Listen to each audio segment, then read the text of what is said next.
Well, hey, welcome to the show before the show, where I check to make sure everything's working. And in a typical fashion, of course, no. I... this loop... I'm gonna unplug it because it's not... This loop deck. Really cool device when it works, folks. Great. You can use it for editing if you want. Never really do. Most of the editing I do is light enough to where I don't need knobs or buttons or additional, short keys to make things happen. I sort of just have those all programmed into my computer. But boy, it always just poops the bed right when I need it. I basically use it as just a very expensive switcher. I don't think I need this thing anymore. But hey, that's the one thing we got out of the way. Show before the show. How are all of you doing? Let me know if you're excited for Sovereign Okinec Ahau. Ahau? Ahoy? I don't know. I'm going to say Ahau. We're going to go with Okinec, I think, for the most part. But this set, so if you guys didn't see, we're going to cover, if you didn't see the plethora of live streams set up on the channel right now, we'll be covering a lot of this set over the course of the week. And of course, I have a few things that I need to get edited for WotC. Some shorts coverage of the legendaries as well as ways to tackle them. And I believe we provide a combo video as well. So if you haven't caught up with all the latest combos, this is just a good way to encapsulate all that for you. So expect those, and then of course a ton of live streams, along with one One Piece live stream. I want to do at least one Piece live stream a week, and into the future, I'll be attending a Sorcery Contested Realm party. It's not even a pre-release, I don't think. There's no... I think they're selling any additional product they receive, but it's not an official pre-release because I don't think there's any sort of organized event happening, but people will be playing there. I'll be going to that Friday. So generally at this particular comic book store I go to, Sorcery happens Sunday, but the product should be arriving Friday, so they decided just to make that the day. So no F&M this week. I'm sorry. So I'm making up for it with a little bit of everything else. Hello, Brolo. Good afternoon. Good afternoon. Yeah, if you guys have been following along with the Lost Caverns of Ixalan, let me know your thoughts on any of the Jurassic World tie-ins, on the Commander product, and of course on the main set itself. Is there anything you like? Anything worth opening in these collector boosters? I mean, I'm just excited for the new art. Oh my gosh, specifically for the legendary... Oh, here I go again with the switcher. It's not working. Okay. For this legendary, does this not look amazing? So I'm mostly excited to potentially open that up. I'm always down to try new decks out if they check out and make me happy playing. So if I happen to pull one of these, I'll totally play it. But this Cat Noble, it looks really good. I gotta say, it's definitely a go wide strategy. If you couldn't guess by the name of our own deck tech here, what I'm going to do is paste this in the description so you guys can follow along, obviously. I realize I haven't sent this over to you yet, but within the top 3 lines, you should see a hyperlink to Tapped Out. Whatever you want to do, you don't have to make the deck there. You can copy and paste this and place it anywhere. But we are over on Tapped Out for this. In the description, it should just be that for you. There's other stuff on there. There's a link tree if you guys want to follow the other socials, yada, yada, yada. All right down there for you. And of course, we'll fill out the chapters later. To be honest, the only commander I'm interested in building, really, Brolo, Sovereign Okinec.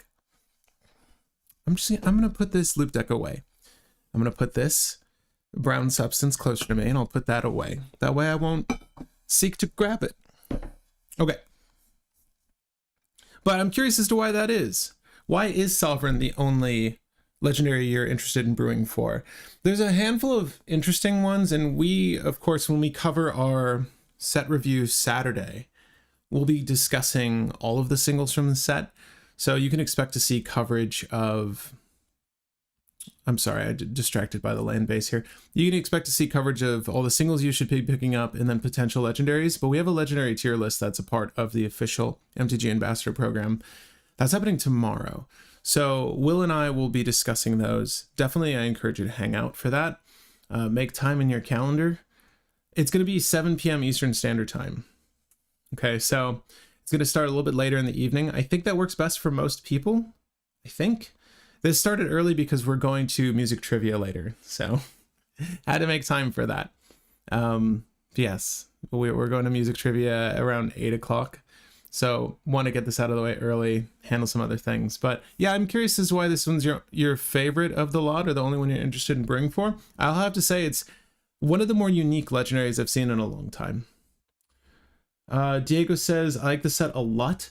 I just want a bit more time in between sets to enjoy the flavor of each one. Diego, I gotta tell you, as someone who's tasked to create content for the game, yeah, there's a lot thrust at us on a weekly basis almost. And while it's really thrilling as a content creator, and of course, just as a fan of the game, I'm a huge, if it isn't apparent, I'm a big fan of this game. It can be a lot. I totally agree with you. And it stinks because, you know, there's like, I thought the content we did for Doctor Who was really great, but it feels like it, you know, was just a week of Who content, and then, you know, the interest was gone, which really hurt the discoverability and the progress of those videos on this platform, which is a shame because I think, you know, the work Will put into it and the work I put into all of these definitely deserved a little bit more attention. So, and again, that's no one's fault. That's just how these release schedules work as it stands. But I definitely get what you mean, right? Because I didn't even get a chance. I feel like I'm still like acquiring staples from Doctor Who to slot into decks. And now I'm thinking like, oh man, this new, you didn't say the magic word. What's it called? The new counterspell, the Jurassic World tie-in. That's amazing. And I'm like, well, I literally just built Shurikai. Everything's here for Shurikai now. So expect that next Friday for F&M. So if you want to join us, expect that. But now I'm like, well, now I need to buy this single, or hopefully, you know, open it up. That would be amazing. I would love to just open up a copy of it, because that card's fantastic. Like, I'll definitely want to run with that. Heck, I can even counter my own spell just to silence the board. That's amazing power to be tethered to a counter spell. And it obviously requires an answer, otherwise everyone's silenced, where they can cast creatures, I suppose. But you know what I'm saying. Yeah, it's crazy. It's I'm getting whiplash. There's a lot of product coming, and I'm not gonna complain about that. I do like seeing the product, but I do get you. It's harder to savor each set. Totally get that. Although I mostly play Commander, I do like to delve into Limited.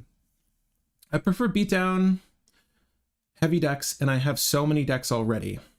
It just takes a lot for me to get interested in a new brew these days. Brello, totally get that. Building Shurikai. Oh yeah. Oh yeah. All the tokens too. But building, yeah.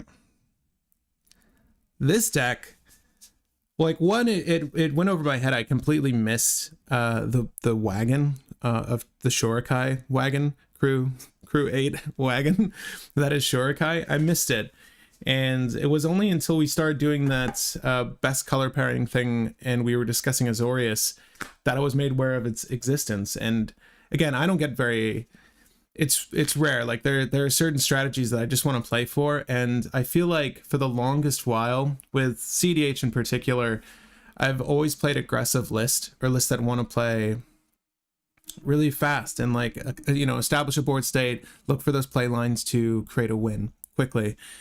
And this is not that deck. Like, you can polymorph out your Tidespout Tyrant or your Hullbreak Horror and nothing happens. You just get there and nothing happens, because it requires a lot of other things to be in the fold to actually convert into a win. And I like that. I love contemplative, slower games. I like being the third or fourth person to attempt to win in a game. It's just, I don't know. The play style of this deck is so different from anything I've experienced in recent date, especially because Oswald's been converted into like a turbo ring deck and wins through Storm very quickly, that this is such a breath of fresh air. So I totally get that. Like, yeah, this in particular, Okinec, is probably my favorite thing from the set, but Maybe for a different reason. We can talk about that. Samuel says, Aklataz is my favorite from the set. Excited to brew a reanimator concept for it. Aklataz. Oh, nope. Alcataz? Do we spell it right, or did something get swapped around? We can look it up. Abuelo is kind of sick too, honestly. It's organized by color. That's all right. We'll definitely discuss it during the legendary tier list, I promise. Green white. The most FA something to win. I can't see that. The most fair way to win. Yeah, Andrew. If you couldn't tell by the thumbnail of this video, we're going to look at this as predominantly a beatdown deck, which is weird to say when you've also tagged this video as a cEDH video, because generally speaking, beats is not that viable a strategy in cEDH unless like a Dargo happens to be out or a Shy happens to be out, and there's also a Jeska. Then of course, player removal, the slow beatdown game can occur, but it's rare. So this deck is looking to fast track that style of play by having a wide array of buff spells that will, temporarily buff your characters, and then on the attack, give them permanence to that buff by a way of +1/+1 counters. And there's a few ways we can manipulate that to make our wide board, very, very powerful, like very, very tall. My eye, I'm sorry. Oh, this deck makes me want to cry. It's so beautiful. And one of the ways that Justin actually has in his cube that I quite enjoy, it's the only card I've placed in the deck so far. I didn't want to, do any of the deck building without you guys. But Court of Garenbrig, this is such a good card in a 1v1 experience, particularly in his cube. It's quite good, especially with all the modular and all the synergies for +1/+1 counter manipulation, that I can imagine if you have like a board just full of hate bears that are very big, some of them which have flying, the opportunities for your opponents to get in on you are very slight. So then when you have Monarch, because this generates Monarch, if you don't remember all the courts, there's a whole cycle of courts that do this. They give you Monarch on ETB. Okay, so if you have Monarch, double the number of +1/+1 counters on each creature you control. Well, let's just say that, you did like a +4/+4 buff on your Okinec or anything. So it gets a 4 +1/+1 counters on it, right?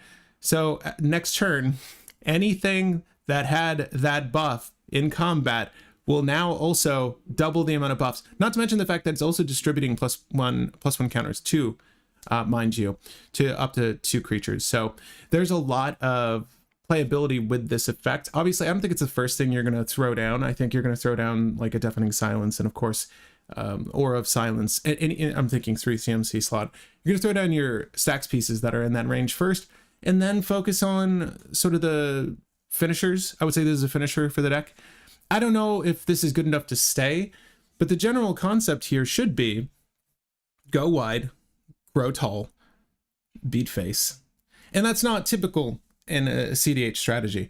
And I've done something similar with Balan Wandering Knight, and she is mono white.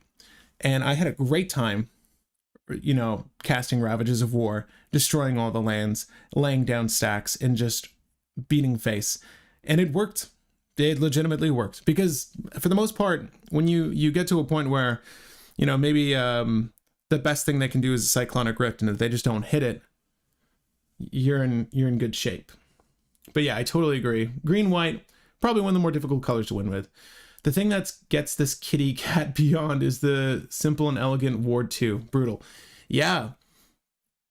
Honestly, the more I'm a little fearful that they're gonna do a thing that they're just gonna put ward, like really good ward effects on, and we've seen it already with Lord of the Rings, and obviously I say Tivit is probably the biggest offender with ward, but we've seen very good legendaries at the helm of commander decks with ward effects, and here's just another one that has that ability. So that's going to persuade your opponents not to deal with it, even if it is getting big. And then there's a political game where they're like, well, maybe I can just use banter and talk to my friend to hopefully, abate any sort of oncoming attack. But odds are likely at a certain point, with how wide you go, you're just going to start beating everyone's face. So no amount of politicking, like pay the 2, remove the thing, or it just doesn't happen. And then of course you have a plethora between green and white of ways to protect your creatures. And what's funny is a thing like, if you control your commander, creatures don't take damage or whatever, that might be useful. Like the free white spell that no one used that came out in that Commander Precon. I can't remember the name of it. It got a reprinting in Commander Masters, but we might even use that here. Like it's potentially good enough now, particularly if we just want to go again wide with hate bears. And we'll discuss the hate bears we deploy. I'm not sure. I'm going to definitely need your help to figure out the best creatures to put in this deck, and of course any sort of creatures that have any sort of +1/+1 synergies, and there are a ton. Walking Ballista is the one that's seen the most, and we could include the Walking Ballista Heliod combo if we want in this deck, but it's not something I'm interested in. But there are other creatures that have +1/+1 synergy that can be really good here. Ones that draw you cards, Crystalline Crawler, or ones that produce mana, and I forget their names, but we'll look them up. All right. The dynamic of Monarch helps you beat down in a beatdown because it'll incentivize more attacks from opponents, and those few life points matter. I agree. I think that the Monarchy is also just because you remember, if you've never used Monarchy, that's okay. It draws you cards. Like if I'm not mistaken, it's like at the beginning of your upkeep, if you're the Monarch, draw a card, something fun like that. Like it's quite good just to be the Monarch. So you'll want it. Let me see if I can't find the text for Monarch. It's annoying that there isn't a reference card for, there you go. On the Garenbrig card on Scryfall, there's not a reference card. At the beginning of your end step, excuse me, draw a card. So it's valuable as soon as you play it. That's quite good, honestly. Easily, like the person who has the Crom is going to get in on you more over anyone else. And then like if there's a Malcolm, Malcolm will get in, and there's 2 Malcolms down. Either one of those will get on you. End step, yeah, exactly. So it's good. It's a good effect. All right, before we start this video, I think we're done with the show before the show territory. Cheers to you. I'm gonna have a drink and maybe some water after this. We'll see. But hang tight for future FNMs. Will and I are committed to doing these every Friday. I want to get some gameplay in for you, even if it's not, delicious pre-recorded gameplay. Sorry, that can't happen, at least with Commander, quite yet. But that is something I would like to organize in the future. I've said this many at a time, but I promise that's something I want to do. However, if you want to participate in the live stream gameplay, you're more than welcome to. FNM is generally open to the public, so if you attend a Friday night Magic session here on the channel, you can game with me and Will. There's always an open seat. Obviously, Spell Table, there's also random games. We tried that last week. It went fairly well, so I'm happy to say that. But hang tight for more FNM, just not this Friday. And so far as content is concerned, I want to get to streaming at least twice a week. At least twice a week.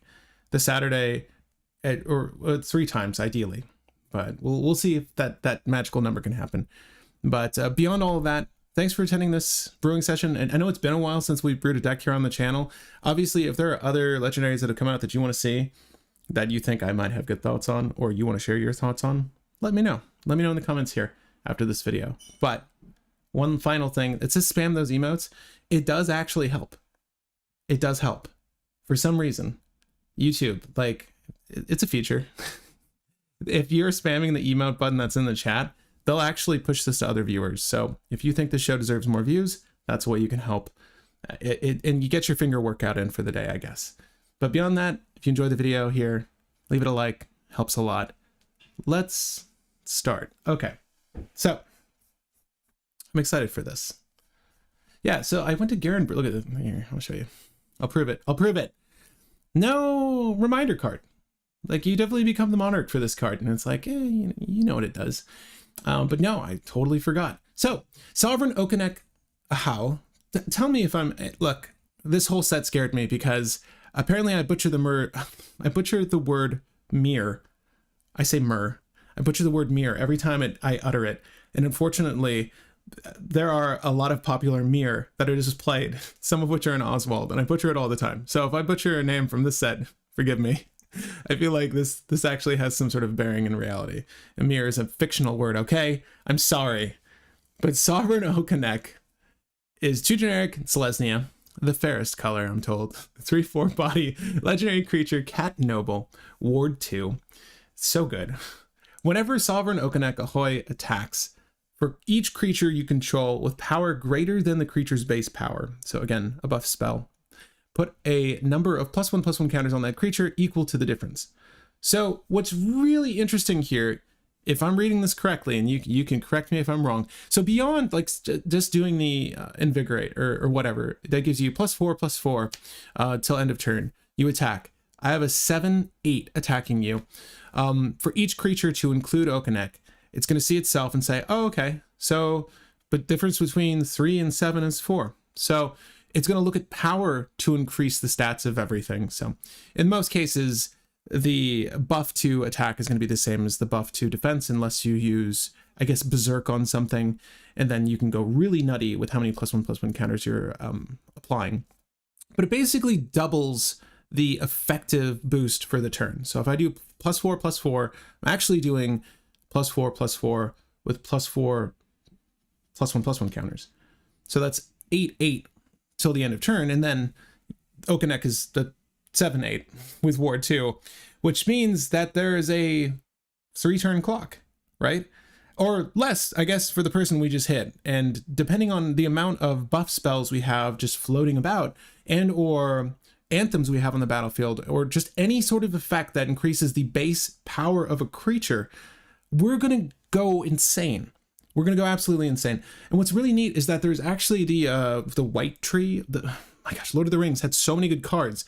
And one that I feel like that was slept on in Commanders, because there's no need for it, is this anthem. I think it's white something.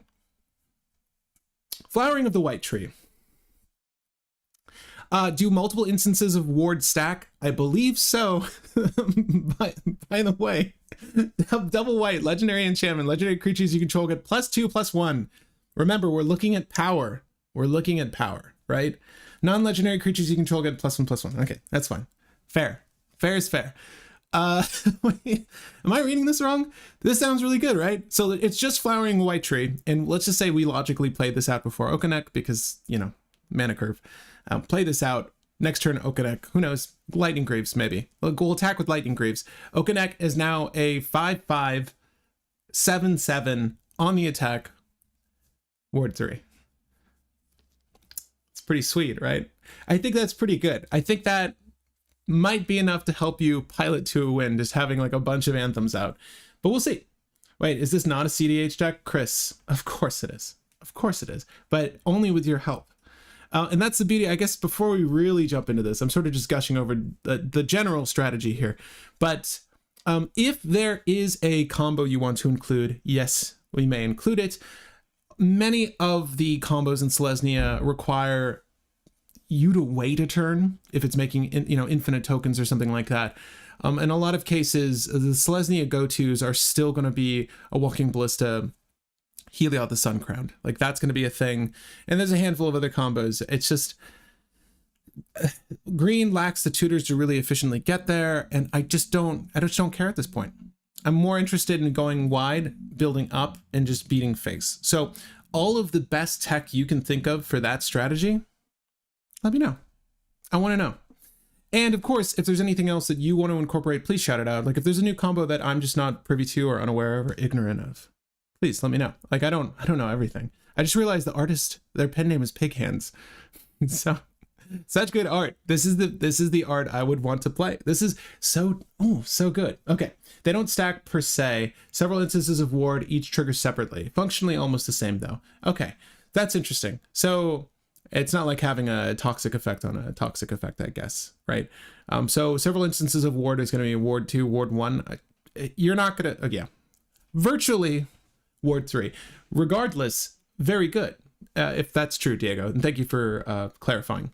But yeah, so we want to do that. We want to look at all the anthems. Pretty sure. Right? So non-legendary creatures you control get. So let's go ahead and just start, I think, there. And again, before we start, if you guys want to follow along with the deck, It is in the description. Of course, you can copy and paste this to any editor you want, but I'm using my favorite here, creatures you control get. Okay, that's all I need to know. It'd be great if there was a body that did this. Other creatures you control of the chosen type get +1/+1. Oh, you know, adaptive automaton. There are some combos for you, boy. Ooh, Agatha's Soul Cauldron. Hold up. What's really cool about Agatha's Soul Cauldron, if we have any activated abilities that matter, what's nice is that it doesn't matter where the +1/+1 counters come from, provided they have +1/+1 counters on them. Then they get all the activated abilities of creature cards exiled with Agatha's Soul Cauldron. So there is maybe a mild synergy here, but it's also just +1/+1 counter manipulation. So another thing we can add to the pile. I assume this card is expensive. Yeah, that's up there. Ooh, I have not bought my copy of Agatha's Soul Cauldron, and of all the Strixhaven product that Wizards was so kind to send out, I did not pull a copy of Agatha's Soul Cauldron, and I'm really bummed because that was like the card for me and many others that were interested in that set. Okay, let's see here. They don't suck. Okay. Just want to shout out some classic Wild Beastmaster and Champion Lambholt. Yeah, we definitely we could go old school. Is this an older one? I think so. I think older. Whenever Beastmaster attacks, each other creature you control gets +X until end of turn, where X Beastmaster's power. That's pretty sick. I will need to. Okay, so attack trigger. You'll use Okinec first, resolve that, and then you'll want to buff this to the point where, oh no, that's tricky. I guess it depends on where Wild Beastmaster is relative to Okinec's effect, right? And or any of your buffs. That's not so bad though, because that's something that can be reoccurring. As a matter of fact, I will actually just put that on the sideboard for now, and we can look at the other card. But guys, any creatures that you want to incorporate, or any effects that you want to incorporate that are static or triggered buffs, and any effect that's going to raise a creature's base power is what I'm saying. Let me know. If you can't tell, I'm kind of excited for this. This is not a deck that I typically brew, so I'm excited to just be doing this. And I want to look at the other one, Chris. Give me 1 second. Champion of Lambholt. I'm pretty sure I know which one this is, but I want to pull it up on the screen before we continue. Yeah. Okay. Power less than, okay. Creatures with power less than Champion of Lambholt's power can't block creatures you control. That seems pretty good. Whenever another creature enters battlefield under your control, put a 1/1 counter on Champion. We'll put that on the sideboard for now too. I feel like the other one's just a little bit better for its trigger, but we kind of roll with both maybe. Okay, so I just want to look through those anthems now. So you could use a spell, change the base power of a card like a 1/1 into a 4/4 and make it tougher after. Unnatural growth, too pricey in mana for a competitive deck. I don't know about too pricey. Contested Warzone. Is this finally a place for my favorite card, Contested Warzone? Maybe. Oh, it's right there. Attacking creatures, creatures get +1/+0 until end of turn. Whenever a creature deals combat damage to you, that creature's control gains. That's interesting. Maybe. Maybe. Maybe. Because, okay, I'm going to put the Contested Warzone on the sideboard. I don't dislike it. I like where your head's at. I wish we were in Gruul. I want that, the Kessig Wolf run. I would love that. If you guys don't know that card, it's pretty solid. But let's go look through some of these other lands, because I'm not gonna lie, I just copied and pasted my own Sithis land base here and then sort of modified it a little bit. There are probably better lands for this list, like this desert. Creatures you control get +1/+1 until end of turn. Nah, it's not good enough. Okay, we will run Autumn's Veil, and it's fairly obvious. Any sort of interaction that we come across, I'm just going to add to the list. But again, I do want to just start with the anthems and the buff effects. Paladin class is a good stacks piece that actually pumps also. I do know what you're talking about. I'll add it to the list. You're probably right. Midnight Hunt, Crimson Vow had an enchantment that doubles creature's power each combat. I feel it's a bit slow and win more. You know what's interesting? Like, I think at a certain point, we're going to have things removed. Hopefully have some form of recursion or ways to bring them back. We actually just got an unearth effect in white in this set, Ixalan. So we'll want to incorporate that, I think, because a majority of hate bears are 2 CMC. Obviously, there are stacks creatures that are higher than that. Archon of Emeria is one that comes to mind. But that unearth effect is going to hit all of those. It's not going to hit Okinec. So anytime Okinec is removed, we'll need to, get smart.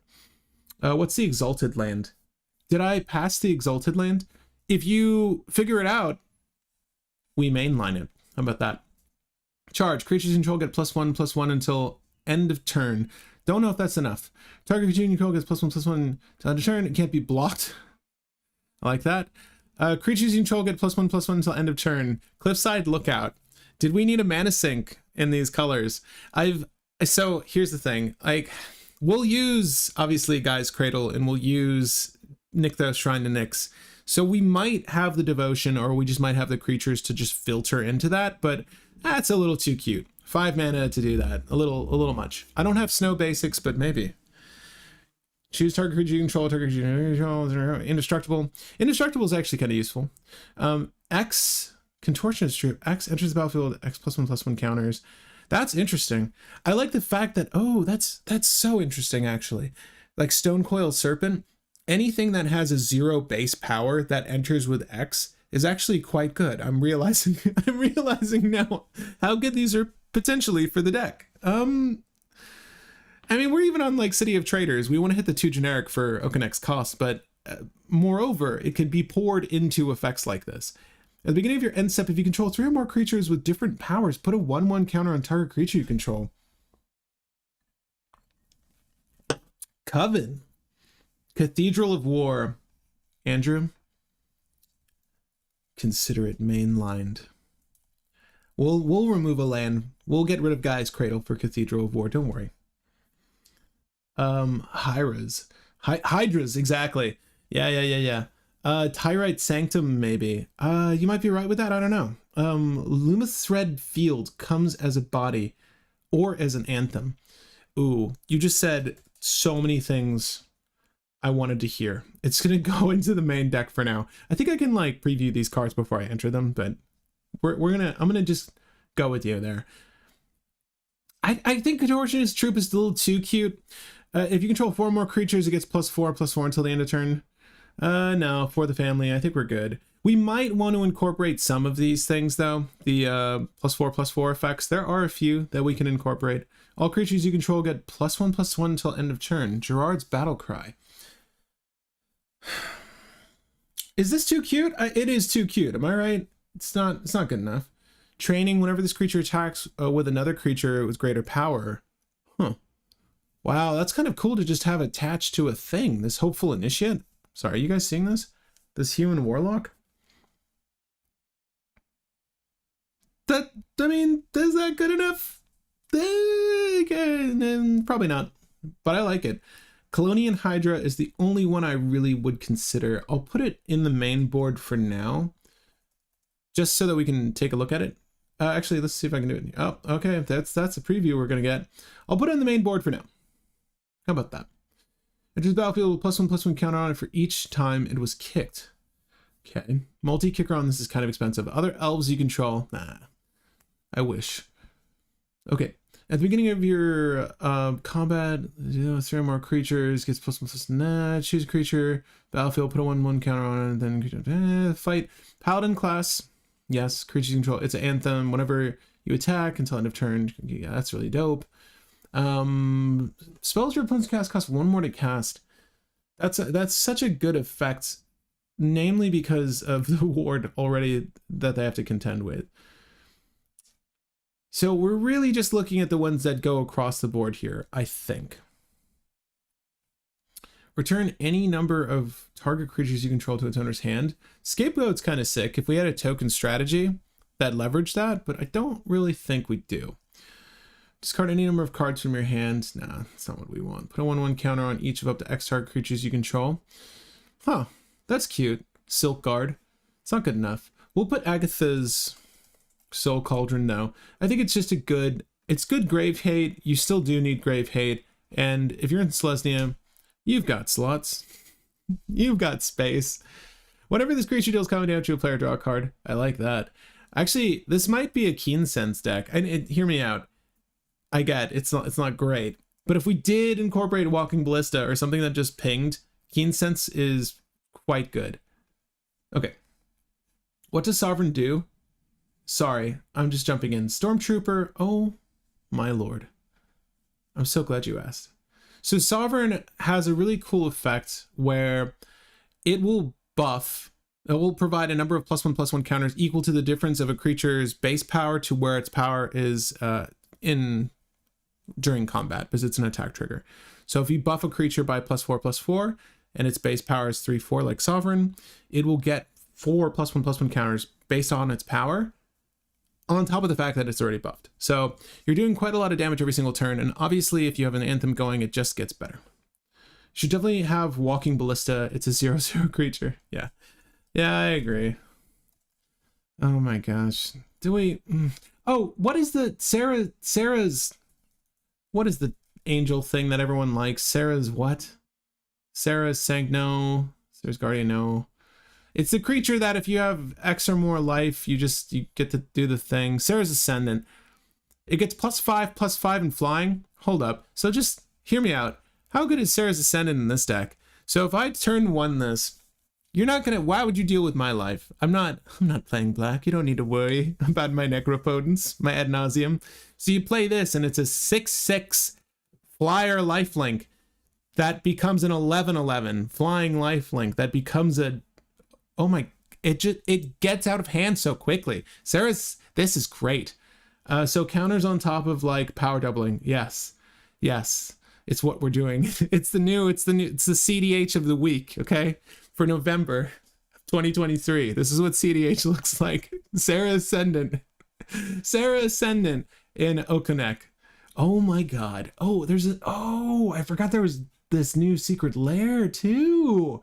Yes. Foil. How do I foil it? Yeah, there you go. Oh, that's the core card. I think that's a core card. Okay, anyways, we're moving on. I have not run into any anthems yet. Please, someone stop me. Let me know if I missed an anthem, or tell me where the anthems are, because I need them. Okay. Crescendo of War. Anthem that grows each upkeep. You, again, saying the magic words. Crescendo of War. I love it. It's what I want. So we could do a feather strategy and add counters. Precisely. Could you decrease Sovereign strength? Ooh. There's like a blue... There are a couple cards, obviously, that decrease the base power of a like a Dark Steel mutation, but something like that, obviously, has the detriment of removing its abilities. But there are cards... there are cards that do that, though, that make its base power and toughness 1/1. I don't know if we do that, but you can. And I like where your head's at.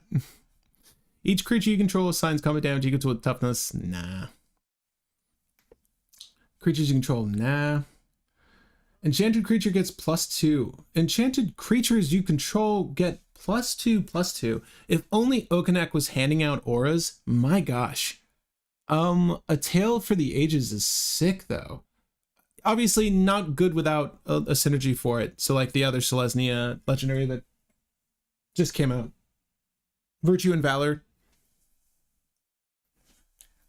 Whatever that card's name is. That would be good. Wholesome Magic. Beat down proudly sitting on cEDH. I like it. For Selesnya, definitely Scurry Oak, Rosie. Yeah, we could do Scurry Oak combo here. And Rosie from Lord of the Rings. Play with the top card of your library revealed. As long as the top card of your library is a creature, creatures you control get... Whoa.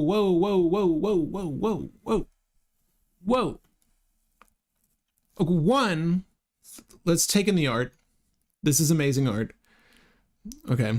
We do that already? Okay. And this is very similar to the crown that Aragorn wears, I feel, in the film Lord of the Rings. I think the answer is yes. Crown of Convergence. I think the answer is yes. Okay, so I like the ability to bottom a thing we don't need, but I also like the fact that it's a situational anthem.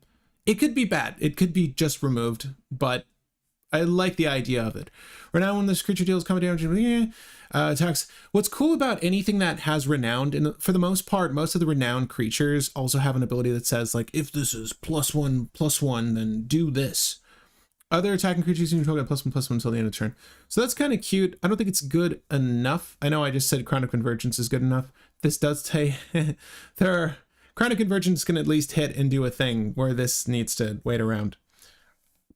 Because it's summoning sick. I don't know. Is Council's Lieutenant? Okay. I'm looking at cards that are historically considered bad for Commander in a new light, and it's really throwing me off. The spell was kick. Those creatures get +2/+1 instead. So for 4 mana, that feels a lot. Ivy Lane Denizen. I think it's only when green creatures, right? Commander's Insignia. We'll put that in the list for now. We'll put the Commander's Insignia in the list for now. Am I spelling it right? Okay, cool. Okay, Finale of Devastation, of course. I'm not really sure what's going on with, I don't know if it's happening for you, but my screen, Scryfall is like flipping out. Flowering of the White Tree, right? We talked about it. It's pretty good. We're going to put this right in the list. Finale is great to be, it's going to be a great finisher, 100%. Full Moon, werewolf creatures you control. No, multi-creatures you control get +1/+1. I don't think there's enough multicolored creatures. Enchanted creatures, I wish, if there's a one that says like green creatures get, white creatures get +1/+1, let me know. Enchanted creature gets +1/+1 for each +1/+1. Hold up. Gleam of Authority. We gotta let the people know. Enchanted creature has vigilance. Oh my gosh. And bolster 1. Choose a creature with the least toughness among creatures you control. Put a +1/+1 counter on it. I like Gleam of Authority. I like Gleam of Authority quite a lot. I think that makes the cut. Yeah, we'll put that in there. Let's save and continue editing. I realize that I haven't done that in a moment, so you guys can catch up. All of the staples, like the fast mana, any sort of artifact, we're probably going to go with a fast mana here, not necessarily dorks, although our dorks could get swole.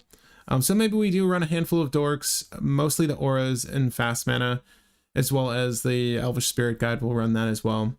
But I do want to incorporate a handful of tutors, just depending on what our list ultimately looks like. And then, of course, we're going to incorporate a handful of draw utilities, and we can determine what those draw utilities are. If you know of any sort of Selesnyan draw utilities that would be really good for this deck, please let me know. And of course, any other +1/+1 counter manipulating creatures that would be good for this list, because there are a few. So let me know all of the above, please. Hardy Outlander. Whenever this creature attacks a player, if no opponent has more life than that player, another target creature you control. That's never going to happen. If we're doing the thing correctly, that probably won't happen. Honor of the Pure, just not as good as the White Tree, sadly.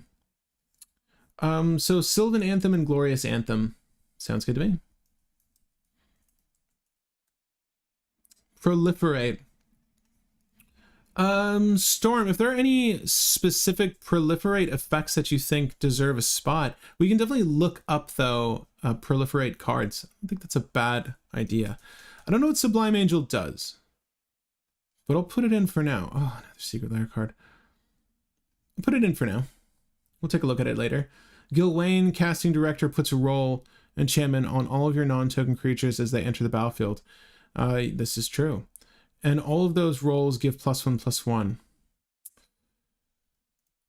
Are you saying that there's a secret commander here? Are you saying that we need to run Time of Need? Well, Time of Need. We might put Time of Need just in case we want to reach for a particular stacks creature that also happens to be legendary, but that's not a bad idea. 3 or more other creature. Nope. Okay. We're only going to dig through so many of these potential Anthem cards, because I don't want to spend all day looking at these, as fun as it is. Whenever you cast an instant or sorcery spell, creatures you control get +1/+1 until end of turn. Leonin Light Scribe. Well. Also, Leonin Sun Standard, creatures you control, this is also just a better version of what we've been looking for. The fire breathing, it's not fire breathing, but that kind of effect tacked on to a permanent, that's actually quite good. Leonin Light Scribe and Leonin Sun Standard, though, are the Leonin cards good enough?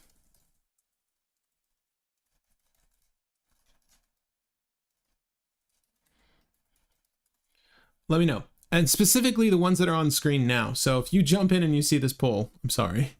But Leonin Light Scribe and Leonin Sun Standard. Should we run either of those? And which of the two is better? Me personally, I think the Leonin Sun Standard has more play. Mind you, you need to pump mana into it. But in my mind, Leonin Sun Standard is going into a deck that's going to have a lot of stacks, like a lot of Rule of Law effects. I do foresee this deck being that deck. So people aren't going to, well, you're not going to need all the excess mana you're producing, I guess is what I'm saying. And people shouldn't be able to get over you without a few bumps in the road. So I don't imagine us using like Thorn of Amethyst effects, but we'll have enough protection to keep our hate bears around while also maintaining mana to just put into a pump spell. But Leonin Light Scribe could be better. It works off turn. I don't know. That's why I ask you guys these questions. Who would I be? How would I know? Other humans you control get +1/+1. I'll let that poll run for like a hot second and then we'll go from there. Also, by the way, I didn't even mention this could be a Voltron deck. If we want to add equipment and that buffs, we very well can. Sadly, there's no Embercleave in these colors, but it's not like Embercleave gives that much power anyways. It's like double strike and +2/+2 or something. Other creatures you control of the denoted type? Nope. Not interested in that. Ascend, if you have the city's blessing, we might. Creature tokens you control? No. Okay. Rally the ranks. As a creature type, creature of the chosen type, Leonin or cat.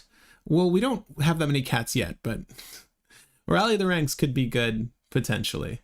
Creatures you control get +1/+. Did I already add it? No, we added 2 different anthems. Huatley's Raptor. Unnatural Growth and Huatley's Raptor. I'll check those out as soon as I get to the bottom of the page here. Until end of turn, target creature you control gets +3/+3. Other creatures you control get +1/+1. Sigil Blessing, huh? Is Sigil Blessing enough? Quetzal Malamet Exemplar is from Lost Caverns of Ixalan also and is made to go with this commander, you would say. So Quetzal was the other option for us to brew today.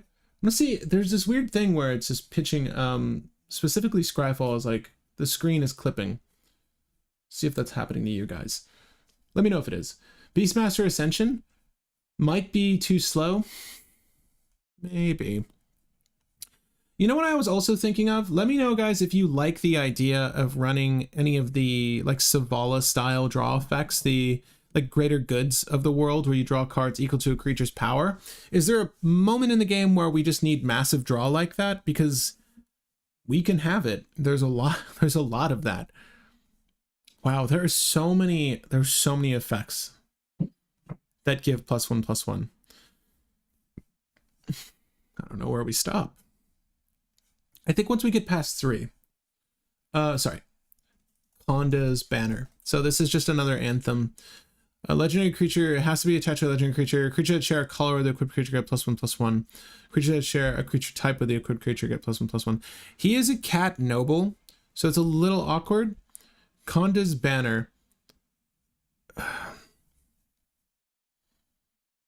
I'm a little iffy on Conda's Banner. I'm going to put it on the side for now. But I'm going to look up all the cards you guys have just suggested. Shadow Spear is +1/+1 and has trample and lifelink. Permanents that your opponents control lose hexproof and indestructible until end of turn.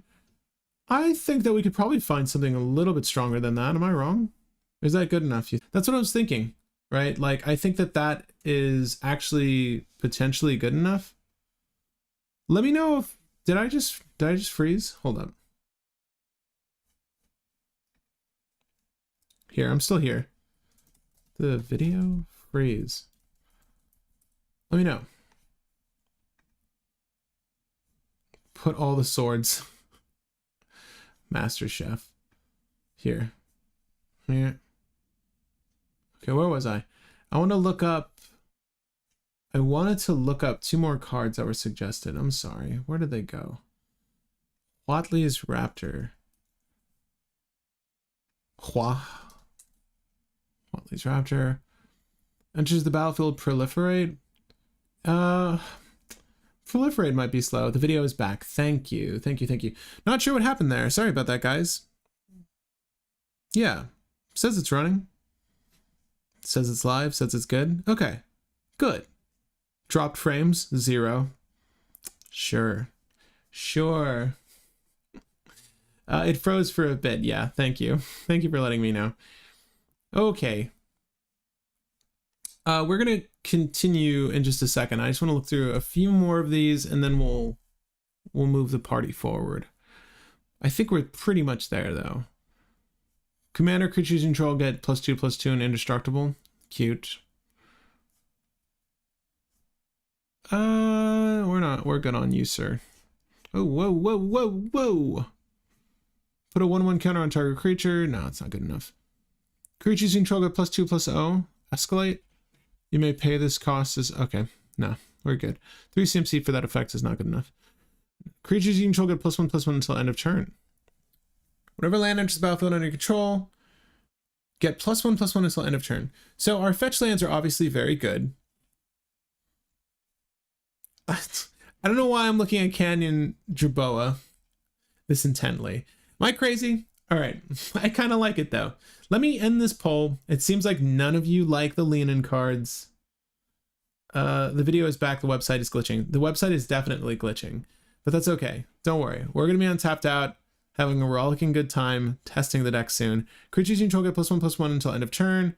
If Bold Defense was kicked, nah. One or more base turn. Okay, nope, not that. I like the lean-in effect. Again, I do. Ooh, Elish Norn. Stop.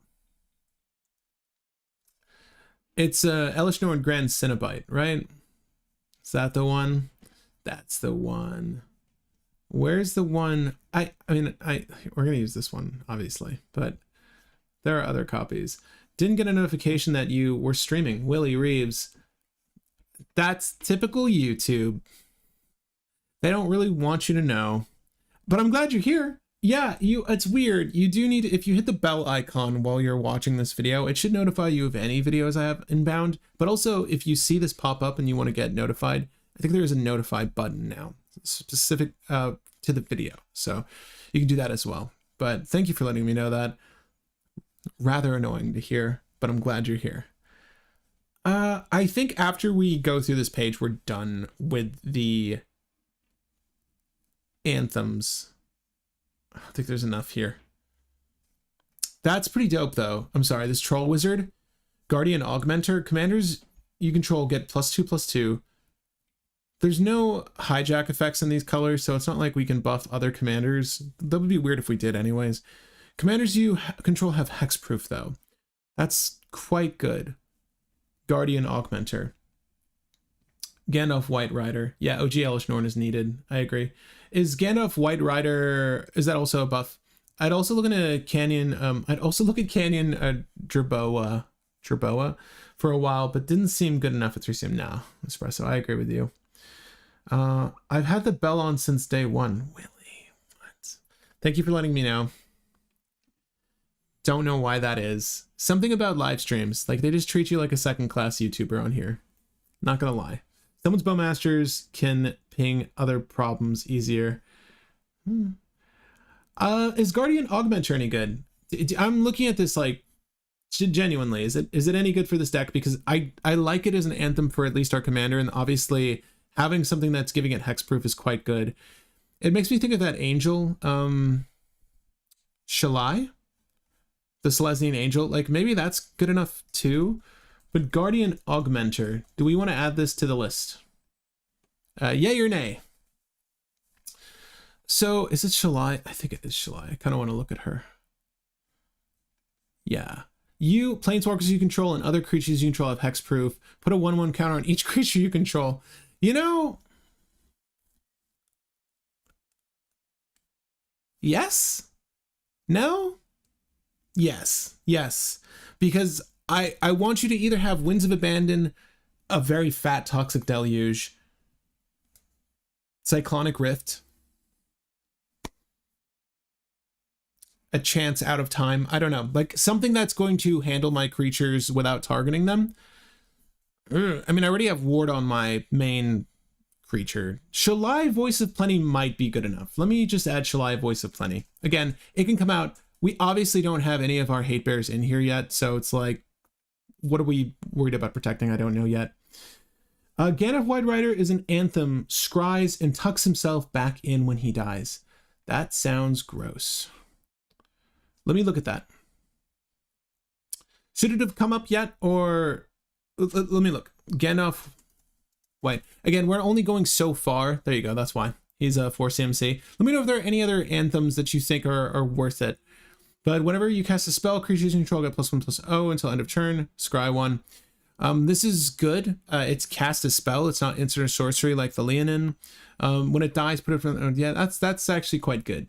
Yeah, we can use this. Is there different art? Okay, it's extended. We like that. Okay. Always gotta look for the art. Okay. Especially with how they're spoiling us these days, gotta look for the art. Okay. What's the deck? The deck is a Sovereign Okinec Ahau. Ahau. Creatures you control get plus creature tokens you control. Man, almost there. White creatures you control get +2/+2 until end of turn. Sorry, not good enough for this deck. We need primo anthems only. Give me your favorite anthems. Are we about to add the augmenter, by the way? I'm kind of hyped for that. I really do. I do hope we do add the augmenter. Dude, King Darien. I've never seen this card. Creature tokens you control gain hexproof and indestructible. Okay, so he's making an army. The army actually gets really buff. He's pretty dope. King Darien's really dope. This is a good card. My opinion's kind of, look, it's not Elish Norn Grand Cenobite, okay? I get it. But I'm gonna put King Darien, I don't know what Roman numeral those are, on the sideboard. I think that King Darien might find a home in a list like this one. Dominaria United.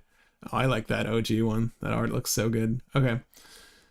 All right, moving on. I think that might be worth it in the list. It's 3 CMC for a +1/+1 on all other creatures. And you can also sacrifice it to protect your tokens, mind you. There might be some play lines there. Especially if we use the Skullspore Nexus. Can you imagine if we manipulated Skullspore Nexus in this list? It's not unheard of, actually. Hold up. Have you guys seen the Skullspore Nexus? So it costs X less, where X is the greatest power among creatures you control. Well, we're very quickly gonna get to where this is just double green, right? So whenever one or more non-token creatures you control dies, which is all of our stuff, because we're not generating tokens, you make a green fungus dino that is the same thing with a base power and toughness equal to the total power of those creatures. So this is really good for this deck. So if the thing dies, let's say Okinec was like a, I don't know, 11/12, it comes back as an 11/12, same effect. And we can also double its power later, which will in turn double its power again. It's like you never really lose the thing. This is such a good payoff for the deck. I think Skullspore Nexus is auto include. I could be dead wrong. It could be horrible. I hope I'm right. Do you have the Great Henge in yet? No, and that's another. So this is another card that cares about creature power.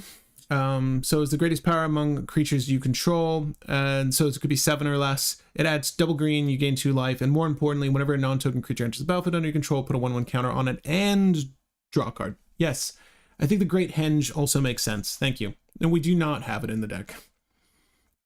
On that note, I think we'll also add Sylvan Library. We're going to start adding in core cards in a second, and I want to just have you guys shout out all your favorite hate bearers in a moment. please let me know all of your, like, it could be, I think Kataki War's Wage might see play here. There's a couple of oddities that, the moon, hold up. There's this white creature that I think might see play. It's a hate bear that you don't commonly see. Shoot. I forget her name. We can run Craterhoof Behemoth with like a natural order in this deck as a finisher, legitimately. Enters the battlefield, creatures you control gain flying and +X, where X is the number of creatures you control. Like Moonshaker Cavalry, and I'll put Moonshaker Cavalry in the sideboard, but legitimately, this could very well be a list for the Craterhoof Behemoth, which I think I have a copy of now, actually, so make those dreams come true. Natural Order is going to nuke one of our own. We will run Dorks if we're running Natural Order, okay?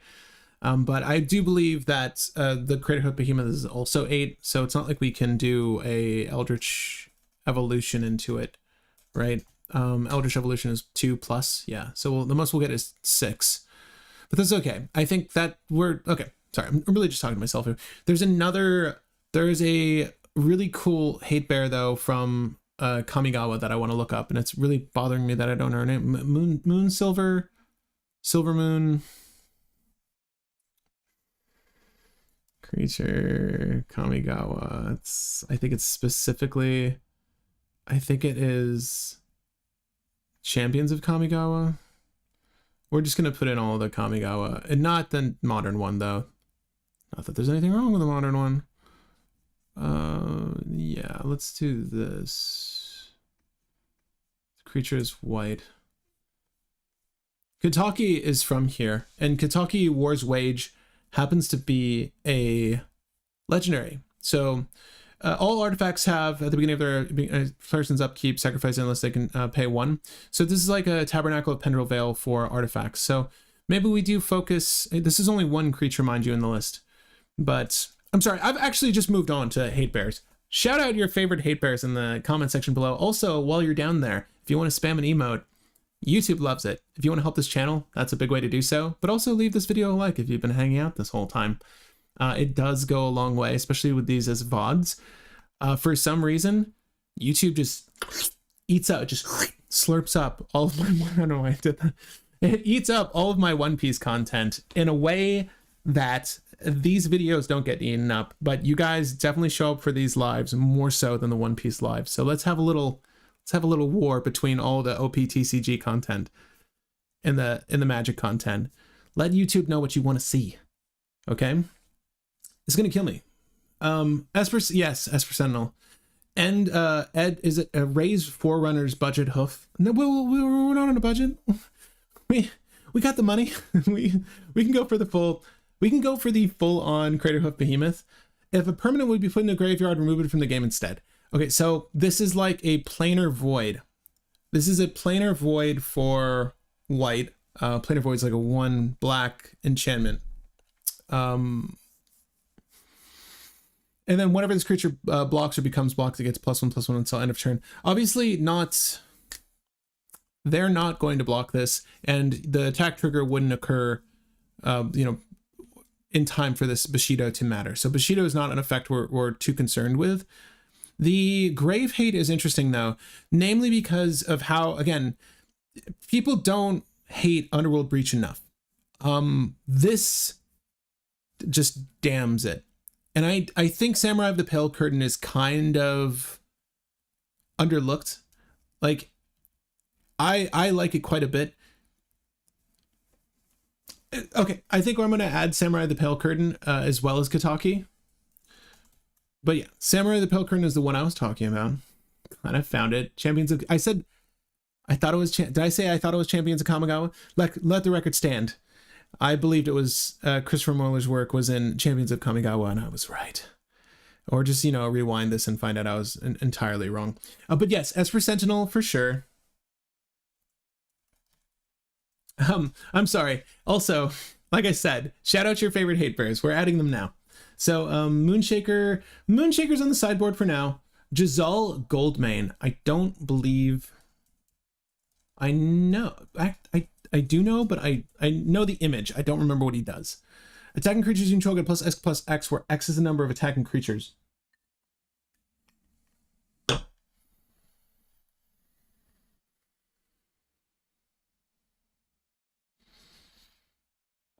No, I don't know. I don't know. Yes and no. I've had the bell on since day one. Okay. Oh, hey. Oh, ooh, ooh. Guardian Augmenter. Y'all said yes. You agreed. You agreed with me. Yes. Guardian Augmenter. Oh, do we also add the... Hold up. Do we also add the Boromir? Hold up. Do we add this Boromir? Whenever an opponent casts a spell, if no mana was spent to cast it, counter that spell, but then sacrifice it, creatures you control gain indestructible until end of turn, and then the ring tempts you. What's cool about this is that the ring tempts you. I think the ring tempting you makes a creature legendary, right? Yeah, the ring bearer is legendary. You can't be blocked by creatures greater power. Cool. But it also works in tandem with the white tree that we also have in the list. I think Boromir is maybe good enough. I think he's maybe good enough. But again, I want hate bears, so let's focus on that. Sorry. So let me go down the list of cards you've mentioned. So Nyxbloom, because green. Nyxbloom Ancients, the tree? But permanent would be for mana 3 times as spent mana instead. You mean as like a potential... You know what's really cool though? If for some reason we can't, if Craterhoof is stuck in our hand and we natural order Nyxbloom Ancient, this could actually effectively get us there. Also, any pump spells that we're not actively using, other than Shalai, actually. Shalai is a 2 green, 3 generic for whatever, like buff your army. We can actually use Nyxbloom Ancient as a finisher with a pump spell. We didn't incorporate the Leonin pump spell, but I think that Nyxbloom Ancient might be good enough. Thank you. Again, if we have it stuck, because I think the Craterhoof Behemoth is probably the thing we want. Nope. Realized I spelt that wrong. Nyxbloom Ancient. Auriok Lead Loop. Oh, for infinite mana. There isn't a mana sink for Stormtrooper, the Bomberman combo you're referring to. So I'm a little iffy on including it. Although, again, if we had those pump spells, we could just do that. Gulta Primal Hunger just for fun. Yeah, I'm good on Gulta. Last March of the Ents. Last March of the Ents. Spell can't be countered. Draw cards equal to the greatest toughness among creatures you control. Then put any number of creature cards from your hand onto the battlefield. I think Last March of the Ents is sick, and it might find use here. It is still a lot to cast though, so we'll think about it. I did not incorporate any land destruction. I am nice. Just want to point out how ironic that name is. But we can. Esper Sentinel conveniently cares about power. Yes, no one will pay the X. Oh yeah. How's married life, Stormtrooper? Thank you for asking. It's good. It's been good. It's only been a couple days. It's been 4 days. We can stop talking about that really quick. I mean really quick. I'm sure no one cares, but it's really good. This is my dad's engagement ring. My parents were very kind to gift their first engagement rings to me and Allison. So we're married November 3rd. This was also a gift. Allie's dad, he did not have to. They helped so much with the wedding. Someone asked me what my wedding watch was. I was wearing a Grand Seiko GMT that I own, and Allie's dad bought me this Tag Heuer just out of the blue, which is extremely sweet. If you happen to be watching this, thank you. I love the watch. I haven't taken it off since I got it. It's interesting because I wouldn't have picked this style of watch myself, but if you guys don't know, I've been a watch collector and enthusiast for many years. So getting this was like a real treat, because again, it's like I like seeing other people's taste and their impression or opinions of watches, and receiving this as a gift was I would never choose the leather strap, and I would probably never go for this case cut, but having it, wearing it, I realize I'm a fool. It's actually I really like it. And I really like the leather strap. The clasp is amazing. I think this is like a new strap for them or something. Kind of reminds me of Tudor's like shield clasp. Sorry, where am I pointing? Because it's got this like pointed edge. It's very Tudor-esque is what I'm saying. The shield, I guess, the tag quarter shield on here also is kind of reminiscent. Kind of wish Tudor would go back to a rose as their icon, but love this watch. The case is cut extremely well. It's like the mirror-like polish you'd expect from a luxury brand. And then obviously this really nice like satinized brushing. That's very like micro fine brush strokes on the sides. It's so nice. Anyway, watch nice, ring is nice. Wedding went super well. Realized I was talking about objects more than the actual question. Yeah, just happy. Really, really happy. And we're gonna go do music trivia as a married couple for the first time. So excited for that too. But yeah, the wedding went perfectly. Like it couldn't have gone better. Zero complaints. The cater staff was amazing. The venue was amazing. The florist, the DJ, the guest, and obviously the family, all impeccable, except for you, Grandma. Didn't like you. She took too much of the sauce that evening. That's a lie. She was awesome. Oh, well, we only had one grandma there, actually, I think. Yeah. But our company was great. Ali and I got to perform a song for people that went really well. It was instead of a first dance, we decided to play a Paul McCartney song for people. Yeah, the whole experience was super fun, though. Highly recommend it.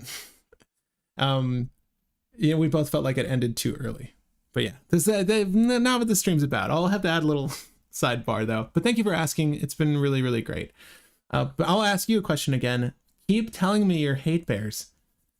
Tell me your favorite hate bears. Oh yeah, Yasharn. If you have any more questions though about the wedding, you can ask me. I'm fine to talk about it. Enters Battlefield, search your library for basic bloopity bloop. Players can't play. Yeah, we'll put Yasharn. It's just a beater as well. Like it'll be good for beating face. Dalsim is what is Dalsim? Hexproof unless he's attacking. Okay, whenever a creature you control with reach attacks, untap it. It can't be blocked. What? Whenever one or more creatures you control deals combat damage to a player, draw a card. Okay, so the most you're going to do is draw a card. I'll put it in the main board for now.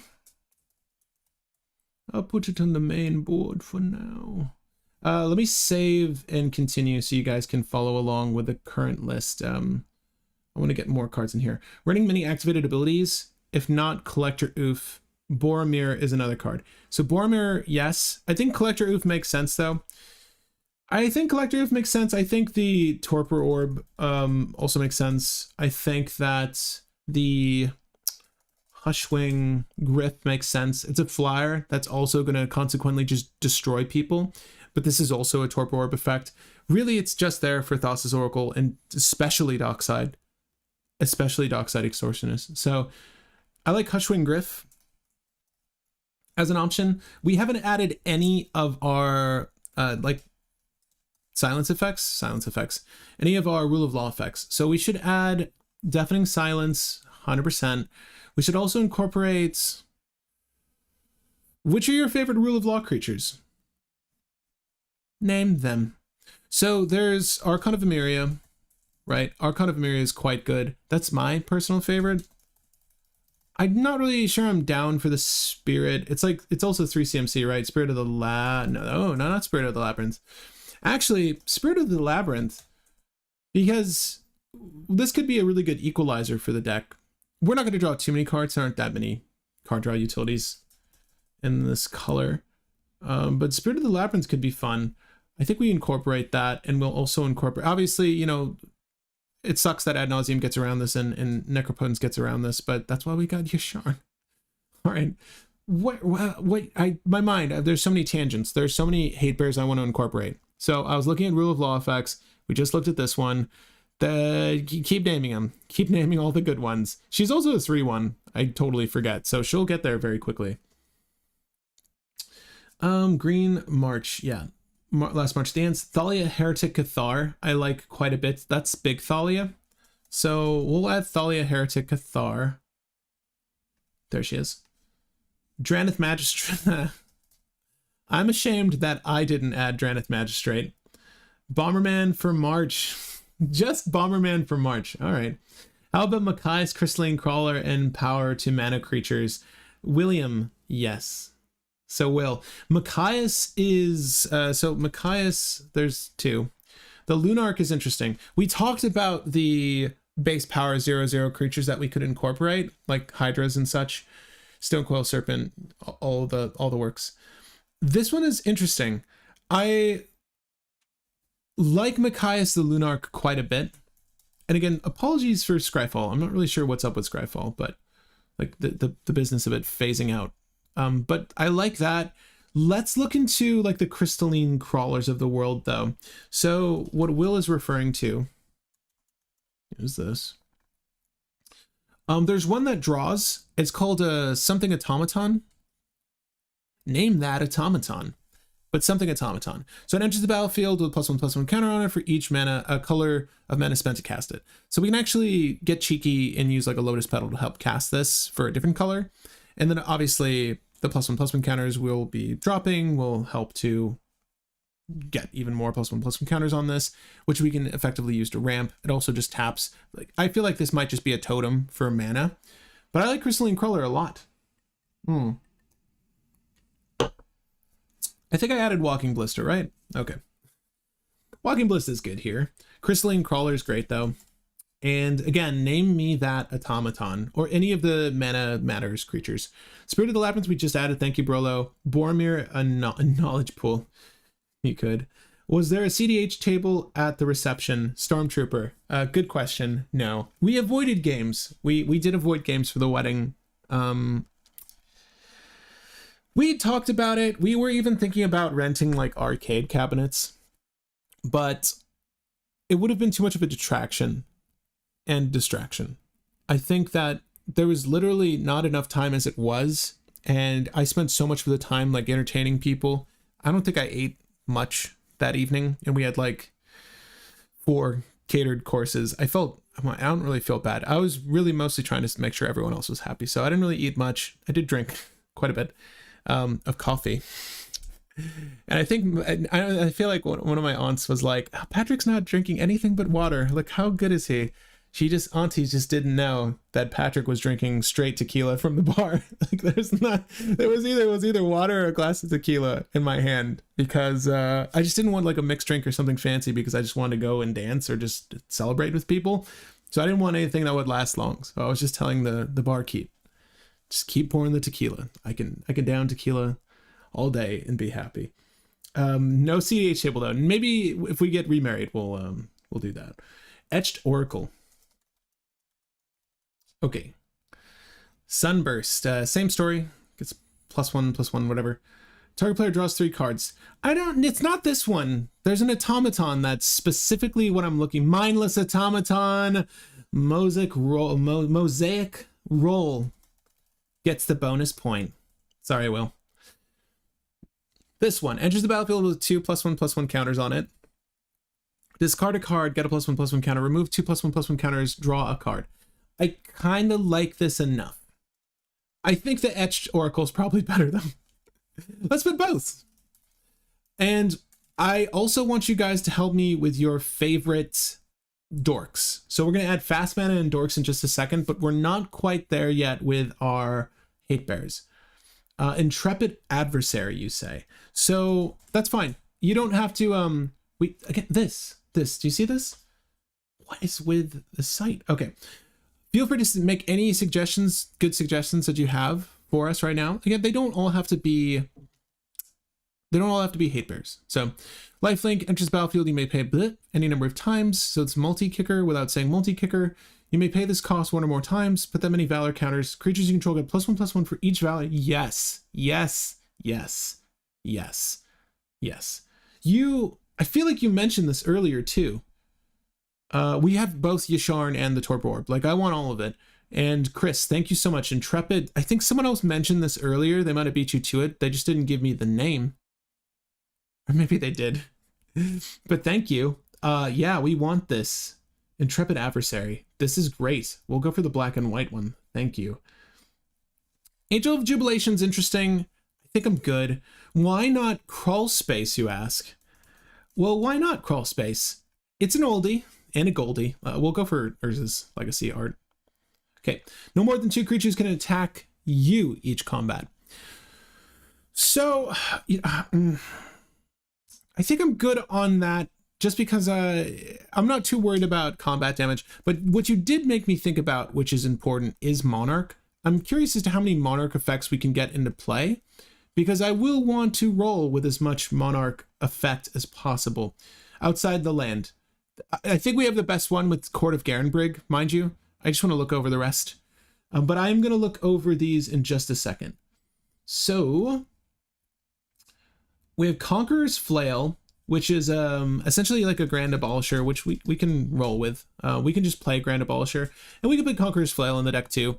This is kind of tech that's predominantly seen in Godo, but it can be incorporated here to some good effect too, I think. Linvala, Keeper of Secrets, is an oldie. She just makes it so that your opponent's activated abilities on creatures can't be activated, if I'm not mistaken. She's 4 CMC. Activated ability of creatures your opponent's control can't be activated. So it's not too unlike a Cursed Totem, except it's asymmetrical. I think that Linvala is fine. I like the fact that she's a flyer, though. I don't even use Cursed Totem now, because the worst thing that I can think of happening to me is a Kenrith, I guess, for my meta. Or maybe a Thrasios. That's it? There's not that many. I guess if there's like a Bomberman combo against me, or like Kinnan. I don't know. I don't know if it's good enough anymore. I'm going to put Linvala, Keeper of Silence, in the sideboard. Let me know if I'm dead wrong, though. Like, is Linvala, Keeper of Silence still good, in your opinion? Ooh, that Secret Lair is good. We'll put that on the sideboard. Okay. For each player, not a hate bearer, but Fog. Angel of Jubilation shuts down Necropotence and Ad Nauseam. Yes, it does. So we might as well look this up. So Angel of Jubilation is definitely an interesting one. Other non-black creatures you control. You know what? I totally forgot about... I have a copy just sitting in a box behind me. I totally forgot she had an Anthem attached to her. But players, this is symmetrical. Players can't pay life or sacrifice creatures to cast spells or activate abilities. So if something says there's additional cost, if sacrifice a creature or sacrifice a creature and artifact, they only get the option of 1. This is... I like it. I like it enough. I think the triple white is a little much, but we'll get there. Avacyn's Pilgrim. Yeah. Mindless Automaton, we got Skyclave Apparition. I think is cute. I'm not really high on Skyclave App, but based on the fact that we're creature centric, I think Skyclave Apparition is good. I also think that we can incorporate... I just bought it for my Oswald deck. It's Solitude. We'll incorporate Solitude, and we'll use the copy I own because I could not afford the other one. Wah. I missed the wagon on that. All right, so we're going to add Swords to Plowshare. All your favorite removal, all your favorite dorks. Swords to Plowshare. We're going to do Path to Exile. We're going to do Touch of the Spirit Realm. Is that what it's called? Touch the Spirit Realm. Okay. We're going to do Soul Partition. Is a new favorite of mine, but okay. Will can tell you. Could have saved me, but I used it wrong. Anthem Tribal, pretty much, yeah. We want all the anthems we can get. But yeah, name your favorite removal, your favorite interaction. We don't have yet, we put Autumn's Veil, we did not put Summer Veil, which we want, Veil of Summer, excuse me. There's so many good creatures. You know what I need to do? I just need to pull up my Oswald list. I don't want to put everybody eats or everybody poops in the deck, okay? I'm sorry. I just don't like that card. If you want it though, we can put it there. What I want to do is incorporate all of the good silence effects in cards we have in this list. Okay, so I've cut my Oswald list up because it is a paragon of all things good and white. So we're going to incorporate some of the includes that are in here. Apostle's Blessing. Again, we're going to cut some of these, though. We don't need all of these, mind you. So we're going to put that. Blacksmith Skill's good. Blacksmith Skill's good. We don't need Argivian Fine, but we'll do Blacksmith Skill. Kamigawa March of. Do you want both? Blacksmith Skill. There you go. If I pull this, if you pull this out, this will be a great deck for Timmies like me. I think it'll be good, Mati and Long. Can you use Strionic Resonator on this ability? I will need to look up the wording for Strionic Resonator again.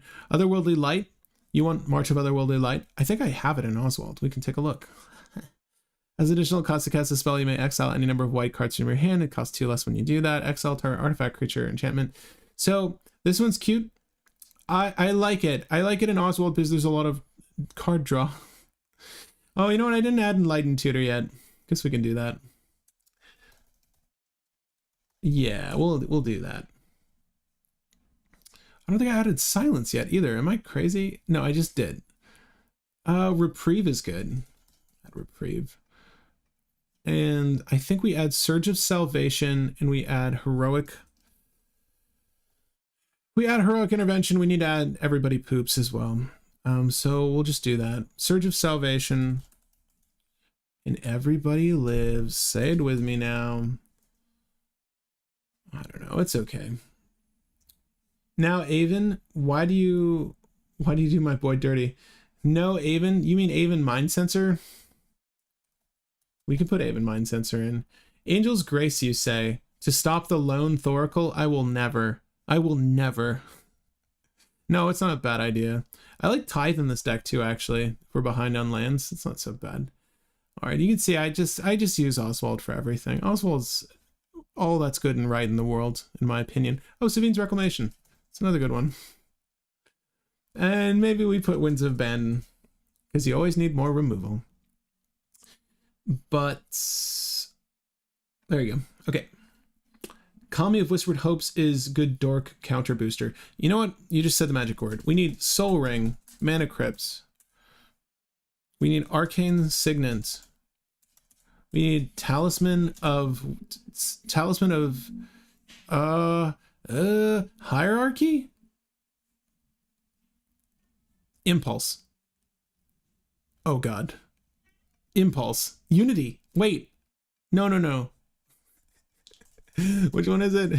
Which one is it? Okay, wait. Before I look. I think it was Impulse.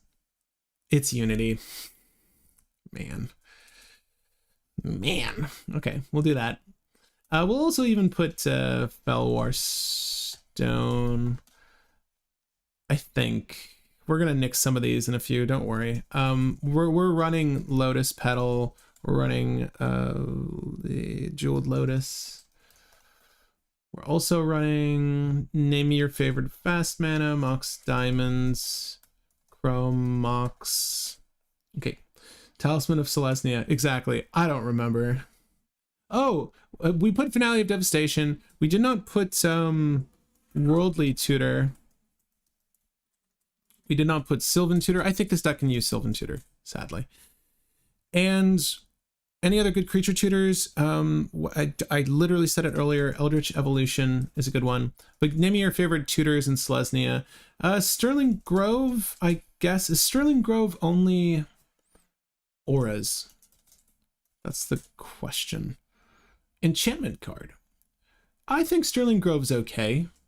We'll put Sterling Grove in there. Dorks are better than rocks. 1, because you have oof. 2, because they can get big. Yes and no.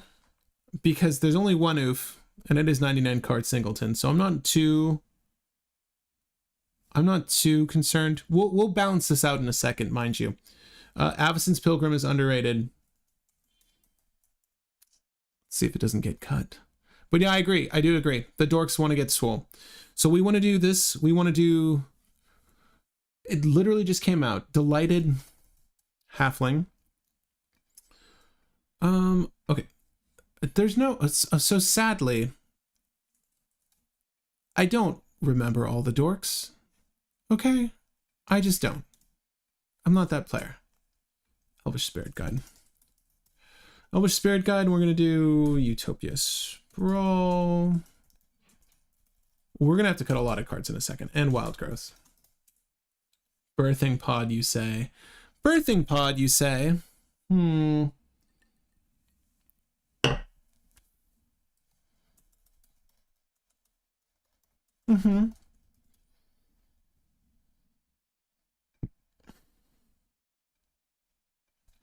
Yes. The answer is yes. We'll leave that up for now.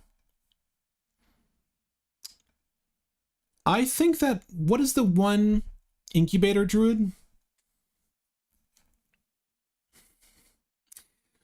Allosaurus Shepherd. Green spells you control. Allosaurus Shepherd's kind of cute. Yeah, why not? If you don't play a dork turn 1 into Green Sunna, oof. Oh. Wow, we need to add Green Sun Zenith first. Birthing Pod is good. That Birthing Pod is good. Absence Pilgrim's good. Bop is good. I'm very excited to get off of Scryfall. It is losing its mind. Boreal Druid's bad. Okay? Boreal Druid's bad. Fight me. Elvish Mystic. No? Okay. Okay. Gonna have to type more. There's too many Elvish things. I'm learning. A Fiendhorn Elf. Done. Okay. The Gilded Goose, you say? Here's one that's renowned. As long as it's renowned, it has vigilance and add 1 mana of any color. It's cute. It's slow. It's cute, but it's slow. The beauty of each player's, yeah, no, we're not gonna do that. Oh, Carpet of Flowers. We want to add Carpet of Flowers. I haven't played in green for so long. I don't know the spells. I really don't. It's been a while. But that's okay. We're gonna figure this out together. You and I. So we could use Devoted Druid. It's not bad. It's the Uberdork. But we don't really need like these effects necessarily. Jar is it? Okay. Let's go Gyre Sage then. Let's go Gyre Sage. Let's go Incubator Druid. Devoted Druid. Incubator Druid. Because you know what? Maybe we do just go hard onto hard on the dorks. Is Forgotten Ancient too slow? Stronic Resonator does work on the commander ability, by the way. So let's just look at those effects really quick before we move on to speccing out the rest of the deck here. If you control a creature with power 4 or greater, add 2 mana of any one color. I think we'll get there, but it's not good enough. I like Incubator Druid because of its effect is just giving us a little bit more. X, where X is the number of allies you control. No. Oof is in the deck for sure. Let me look into your Forgotten card though. Give me 1 second. If you have 4 more creatures add, no. Okay. I think the buck stopped earlier. I've never seen this. No. Have I seen this? I have not seen this. That is really dope. What am I looking at? This is amazing. Sorry, it's not a card we're using. I'm just admiring art. Thanks for staying with me. Okay. Yeah. We're done here. Okay. Mana Tithe? No. No, we're not gonna do that. We're not gonna do that. What did I say I was gonna look up? Stronic Resonator? So it's the copy target triggered ability. Copy trigger. So there's like Lithoform Engine. I don't know what else exists in these colors, if there's something specific. But we have Stronic Resonator, Lithoform Engine, and copy target activated with trigger ability from an enchantment source. You may choose new targets for the copy. Weaver of Harmony is pretty sick. I don't think Weaver of Harmony will work with our commander though. So Stronic Resonator, is it win more? Is it win more? Oh, hold on. If a triggered ability of another creature you control, if the chosen trigger triggers an additional time. I think that Roaming Throne is better than Stronic Resonator.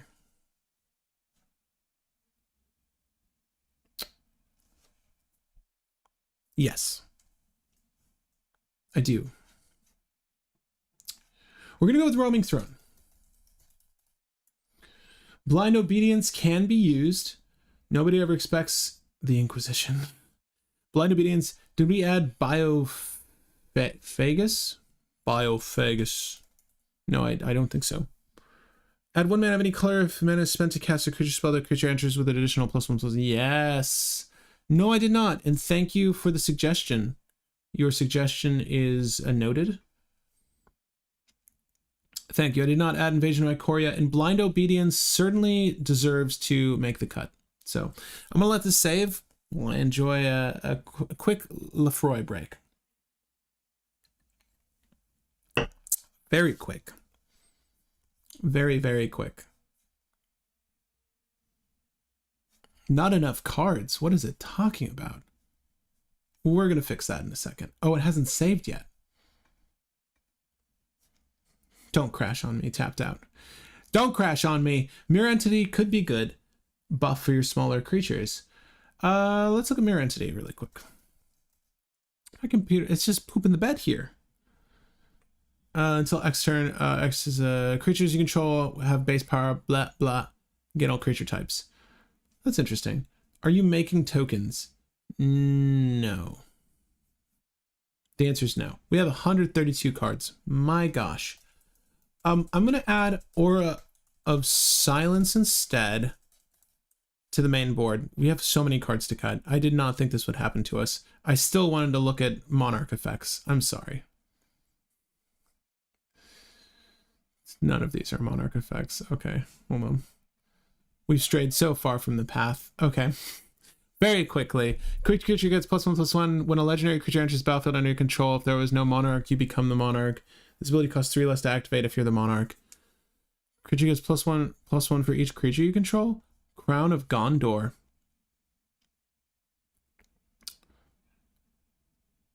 I think that Crown of Gondor could make it into the deck potentially. Let's just put this on the sideboard.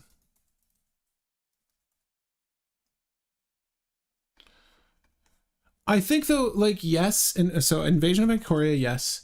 My issue is I feel like the setting base power and toughness is a bit win more. Like you need to have a very large army to begin with for that to be super substantial. But I guess like, what is the difference?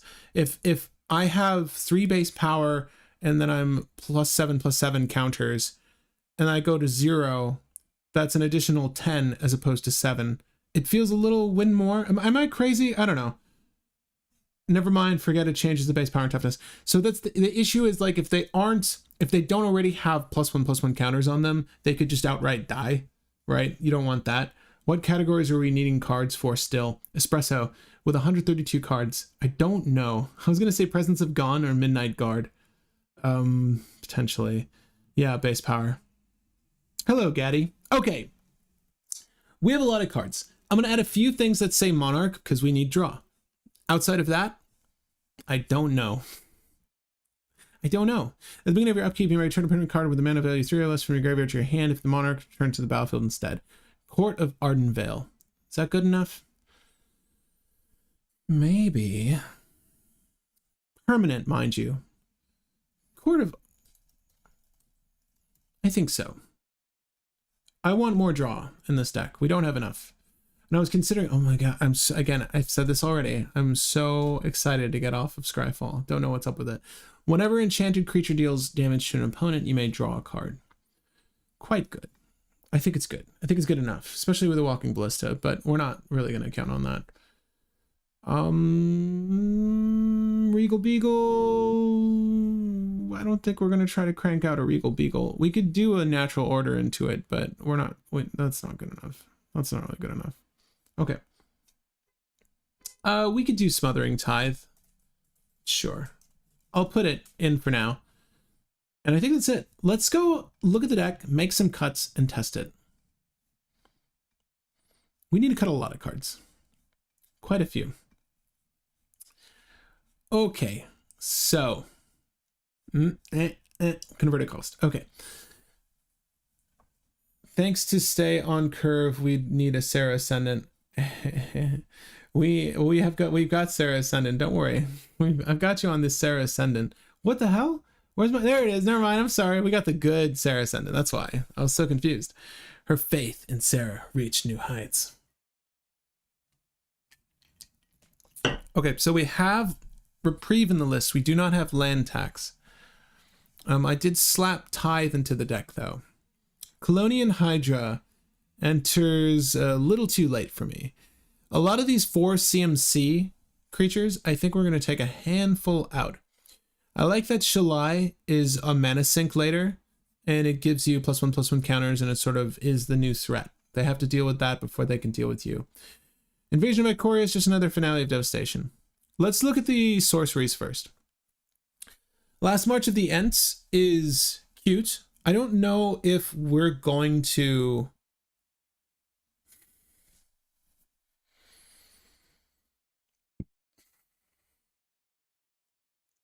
Do you guys want Last March of the Ents in the deck?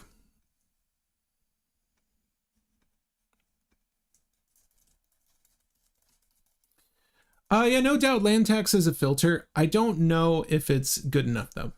Because we only have so many basics, and I get that it's card quality, but we only have like 4 basics in the deck. As it stands, mind you. You know, that could change, but it's okay. So is Last March of the Ants good enough? Let me know. Natural Order, sure, great. Eldritch Evolution, sure, amazing. Savine's Reclamation, always good. Winds of Abaddon. Is it a bridge too far? I don't know. Time of Need. Time of Need hits a lot of legendaries in the list. I think namely Elish Norn is like the big to-do. I would really much prefer to cheat out Elish Norn by other means, except there's not a great way to do so. You're going to have to hard cast the girl, so we need all the manas we can get. I think that Time of Need is maybe a little too cute of a tutor. We don't need this many tutors, so I'll take Time of Need out. It only hits legendary creatures, mind you, so we'll do that. Should flash in Last March. Flash in with how? With the lands, the emergence zone? Maybe we could maybe do that. Okay, we've got Heroic Intervention, and Everybody Lives. Permanency control, gain hexproof and indestructible until end of turn, and Everybody Lives. It's funny, I didn't even know that. This is printed in the same set, and they're like, you know what? There's that, and then there's this. There's this better version. Enjoy. Okay. But we're good, I think, on removal. We're a little light, in my opinion, but we do have a lot of hate on the board, so it's not like the end of the world. I like that Tithe hits our Shock and our True Duel, so we can use this to fish out those if we need to. It's quite good at doing that outside of our fetch lands, so we've got enough protection here. This is fine. This is fine. We're going to need to cut a lot of cards though. So Crescendo of War, 4 CMC. I think Crescendo of War is just a little too costly. At the beginning of each upkeep, put a strife counter on Crescendo of War. Sure.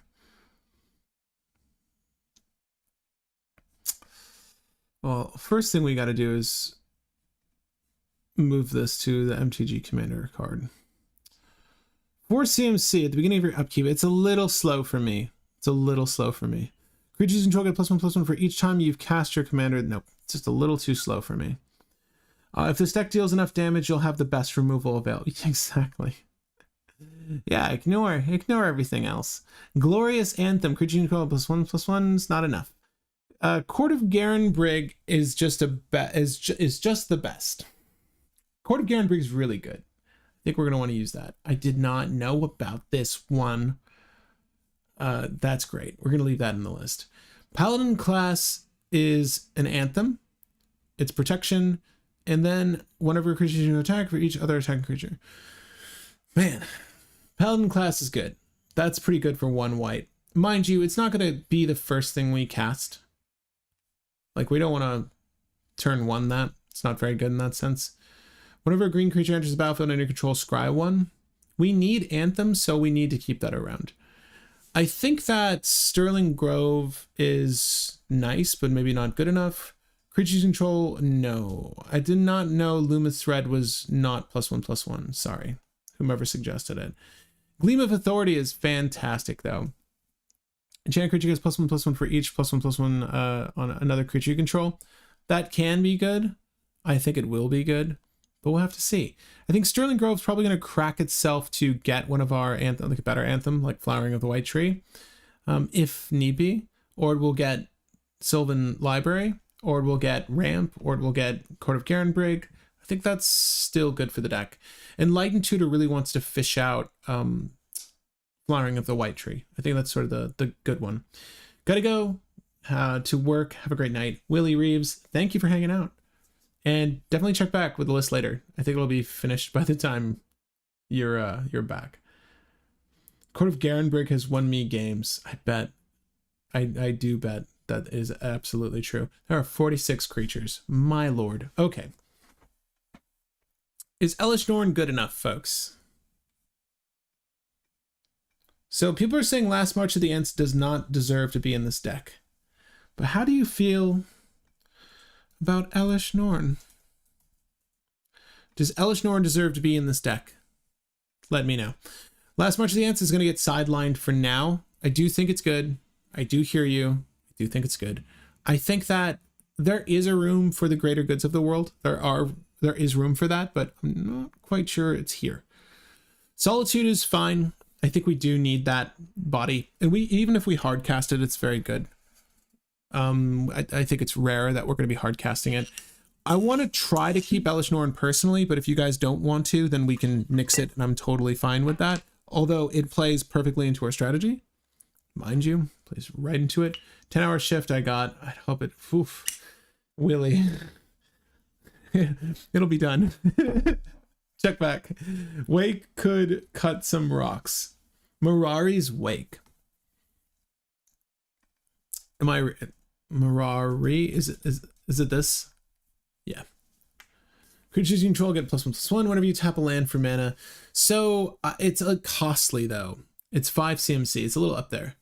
I'm trying to keep our curve down for now. I want to figure out what is this? Oh, it's so good. I didn't know. Okay, that's amazing. Oh wait, Sublime Angel. Other creatures you control have Exalted. Wow. Hold up. That's a lot of Exalted. Whenever a creature you control attacks alone.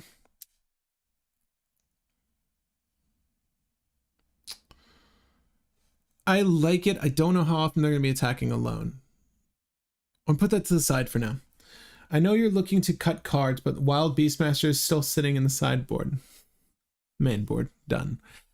Also King Darien. Done. I like King Darien better. Okay, so we've got to cut a lot of stuff. So help me cut some stuff, people. We're going to cut Etched. Oh, we're going to cut Etched. We're going to cut Etched. We're going to cut Angel of Jubilation. I think it's too demanding. We're going to cut... Oh my god. Gilwain is so good. I can't cut Gilwain. Cutzel. Whenever one or more creatures you control, each power greater than the base power, deals combat damage to a player, draw a card. Yeah, okay. Cutzel, you make perfect sense. I can't cut you. There's too many creatures, though. We've still got to cut 29 cards. Okay. Renown. I don't know about Renown. I don't know about Renown right now. All I know is we need to cut stuff. That's my issue right now. Conqueror's Flail.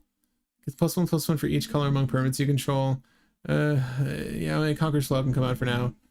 Crown of Convergence I still like, as long as the top card of your deck is a creature. Probably will be. We're going to get rid of the Felwar Stone. We're going to keep the Torpor Orb. We're going to keep these. Chrome Mox, Mox Diamond, Mana Crypt, Lotus Petal, Jeweled Lotus. I think we can keep those effectively and be fine. How much ramp? Can we cut some rocks and keep dorks? Yes and no. Like, I want to be able to quickly get to the starting phase of our game. Like, there are things that... If you look at the cost of these characters, let's just start there. A lot of the stuff I've tried to keep has high generic value. So like 5 4 5 3 2 2 3 4 4 3 2 4 2 2 2 2 1 Gilwain. 2, 1, 1, 1, 2, 2. A lot of these things can be very quickly placed on the battlefield by a Soul Ring or a Mana Crypt. I think those are crucial. We've avoided the Mana Vault. We've avoided the Grim Monoliths. We've avoided some of the more Mana Vault excluded, high cost, low yield rocks. So I think that we want to keep all of these. The Jeweled Lotus in particular, obviously, we're going to keep that. So it's tough to say what else needs to be cut from that pool. I think that if there were more Sarah's Ascendants, we need to use those. I think Machias makes sense. We've got so much stuff to cut though. So we really do need to make some clear cuts from our creatures. If not our enchantments first. We'd probably get rid of the Utopia Sprawl and the Wild Growth and get rid of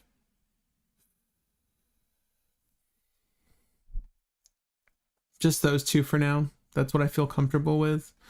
I think Smothering Tithe is maybe just a little costly, but again, it's one of those things we can early ramp out into, and then like, how big of a threat is this guy?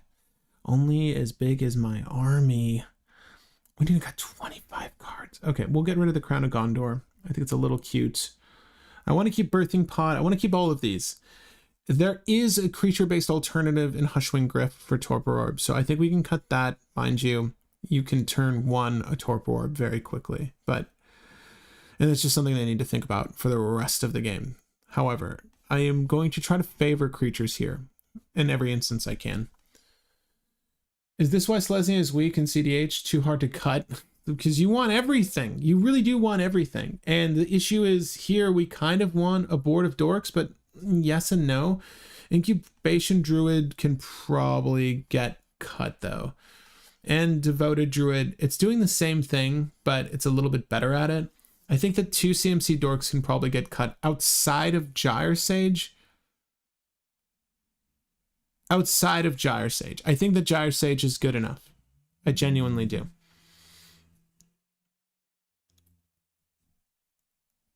For 101 cards, yeah. Hello, Patrick. Arriving late here. Endrul, Narsil, Reforged, Kodamo, the West Tree, and Cutsil from, yeah. So, let's look at Anduril. This one looks really dope.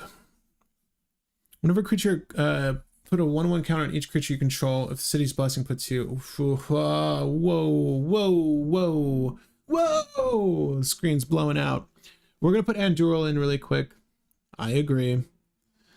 Thank you. Kodama. Is this it's the one I'm thinking of, isn't it?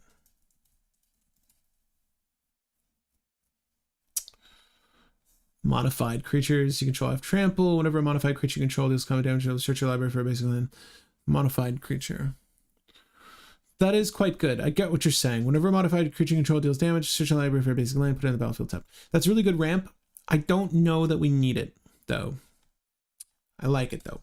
I want Enduril on the list. And we've got Cutsil in the deck already, so consider it done.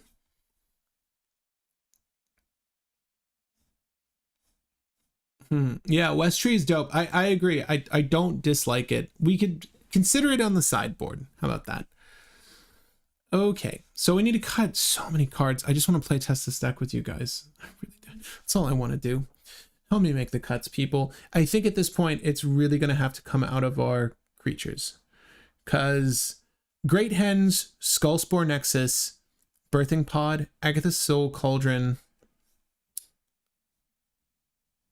Crown of Convergence. I still want to test Crown of Convergence. I don't think it's a bad card. I like it quite a bit, especially with top deck manipulation like Sylvan Library. It can be quite good here. I think the rest of these are good. I think the Invasion of Ikoria is good.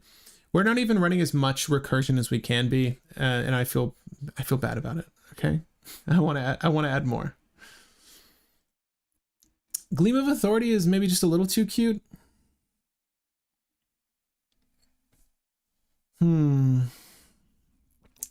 No, it's not. Gleam of Authority is good.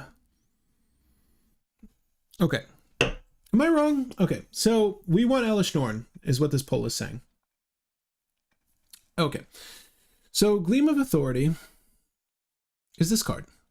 Enchanted creature has vigilance and pay a white, tap, bolster 1. Choose a creature with least toughness among creatures you control. Put a 1/1 counter on it. But it's also getting +1/+1 for each +1/+1 counter on other creatures you control. And so it can attack and tap to give the bolster. Oh. Gleam of Authority is good. Cut Dulcim. Well, let's get back to the creatures in a second. I agree with you, though. I think Aura of Silence is good enough. Artifacts, enchantment spells your opponent's cast cost 2 more to cast. People don't realize it's difficult to storm when Aura of Silence is out there. Also, it's very difficult to like play your fast mana off an Adnos when Aura of Silence is out there. It just stops a bunch of stuff. I think I could probably take out Apostle's Blessing and be happy. And that's it. I think that's it. Okay.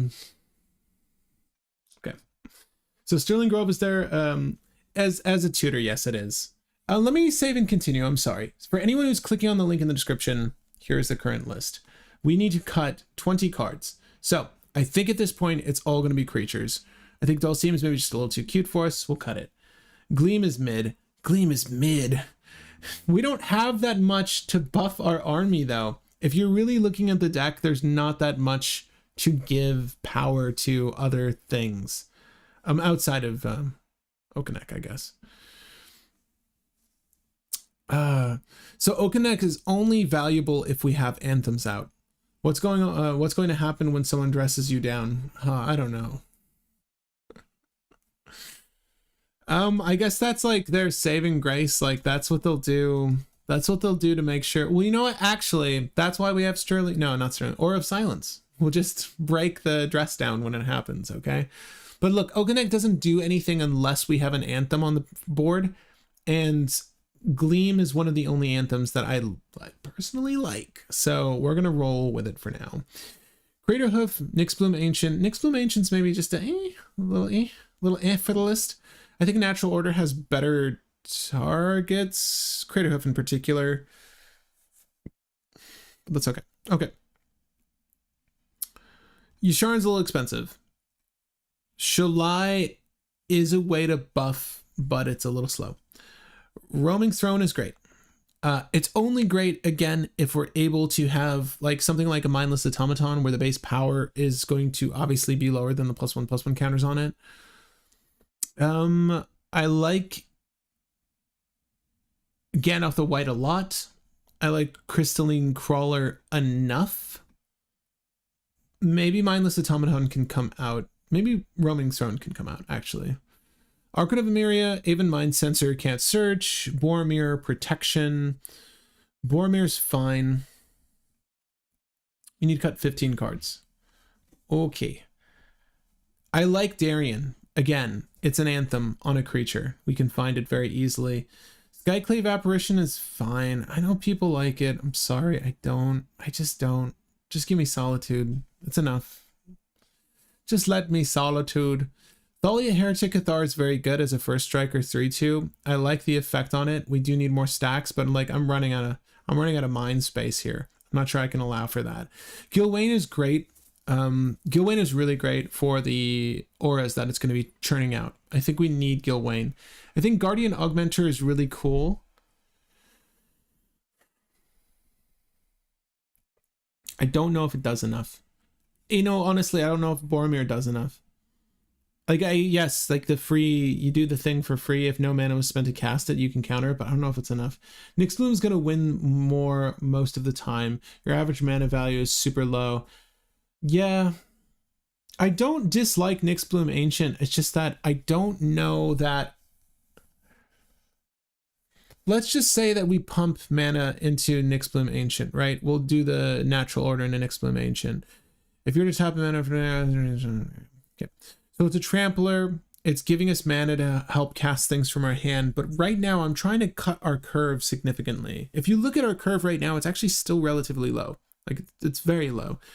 So how much mana do we actually need rolling into a turn? Like, that we're not getting already from our fast mana from earlier, our dorks that are online, and or a Gyre Sage, which is probably going to get cut as well, if we're being honest with each other. I don't know. I think that's a little win more. I think it's good to get a stuck handout, but it's not like we're drawing much as it stands. We're really not. I've gotten plenty of my cards in the deck already. Says Chris. Oh, such as what? What are the anthems that you really wanted in the list that didn't make the cut? At least in our lists today. If you're thinking Nixbloom, Myria's doubles with Anthem for less. Mirari. The only difference being that we can natural order out the Nixbloom Ancient, so you can sort of cheese it for one less is the idea, especially if we're going with dorks.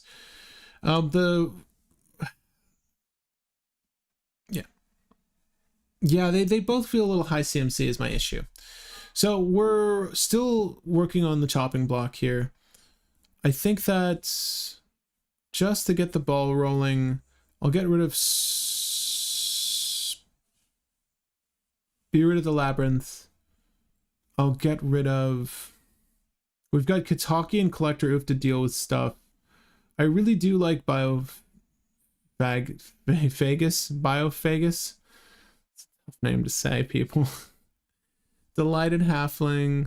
Archon of Myria. I'll get rid of Boromir. We're going to keep King. We're going to keep Kutzel. We're going to keep Thalia. We'll get rid of Thalia. This is impossible. We need to cut 9 more cards. This is absolutely impossible. It's killing me right now. What's kind of cool is that we can almost Birthing Pod into a nice situation. I think Birthing Pod is maybe not good enough. I'm going to put it on the side for now. Don't know if it's quite good enough for us. We need to cut 8 cards, right? Okay. It might need to stop coming from creatures, but we'll see. I like Elish Norn. I like Wild Beastmaster. Wild Beastmaster is slow. I kind of wish we had the Lightning Greaves in here, but 'tis what it is. I don't think people are going to be too concerned about our business. And honestly, I don't think they're going to be concerned enough that I'm going to put Allosaurus Shepherd to the side. Never really know what I thought about Allosaurus Shepherd. Intrepid Adversary costs a minimum of 4 CMC in order to get an Anthem for +1/+1. Pricier than it seems. And this is true. So Intrepid Adversary is 2 and enters you may pay 2 any number of times. So it's just a good mana sink later, depending on the amount of valor counters, excuse me. So it's 4 CMC for a 1/1. I guess it's nice in that we can look for it, but I understand what you're saying.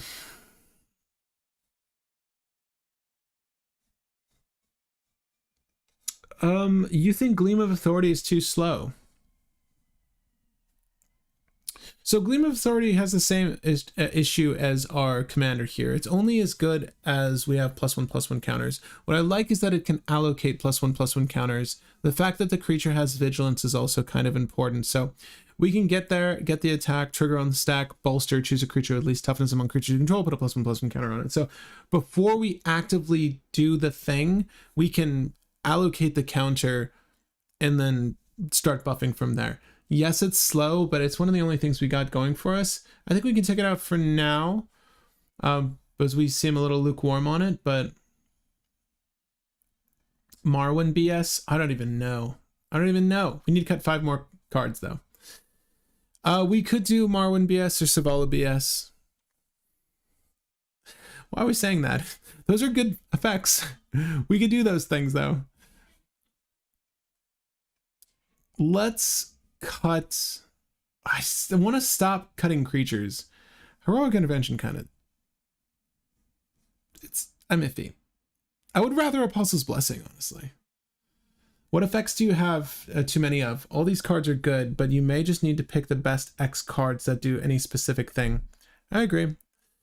What do we have too much of? Honestly, we could probably run a little bit more removal. We're missing some of the mainline artifact enchantment removal, specifically Nature's Claim, Natural State.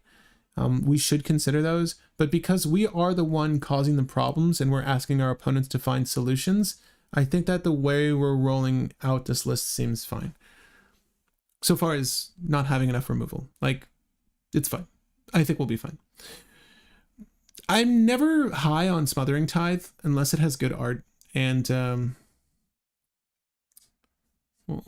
We'll switch to like better art. What about the one ring in this deck? The answer is yes, and I totally forgot to add it. So let's add it really quick.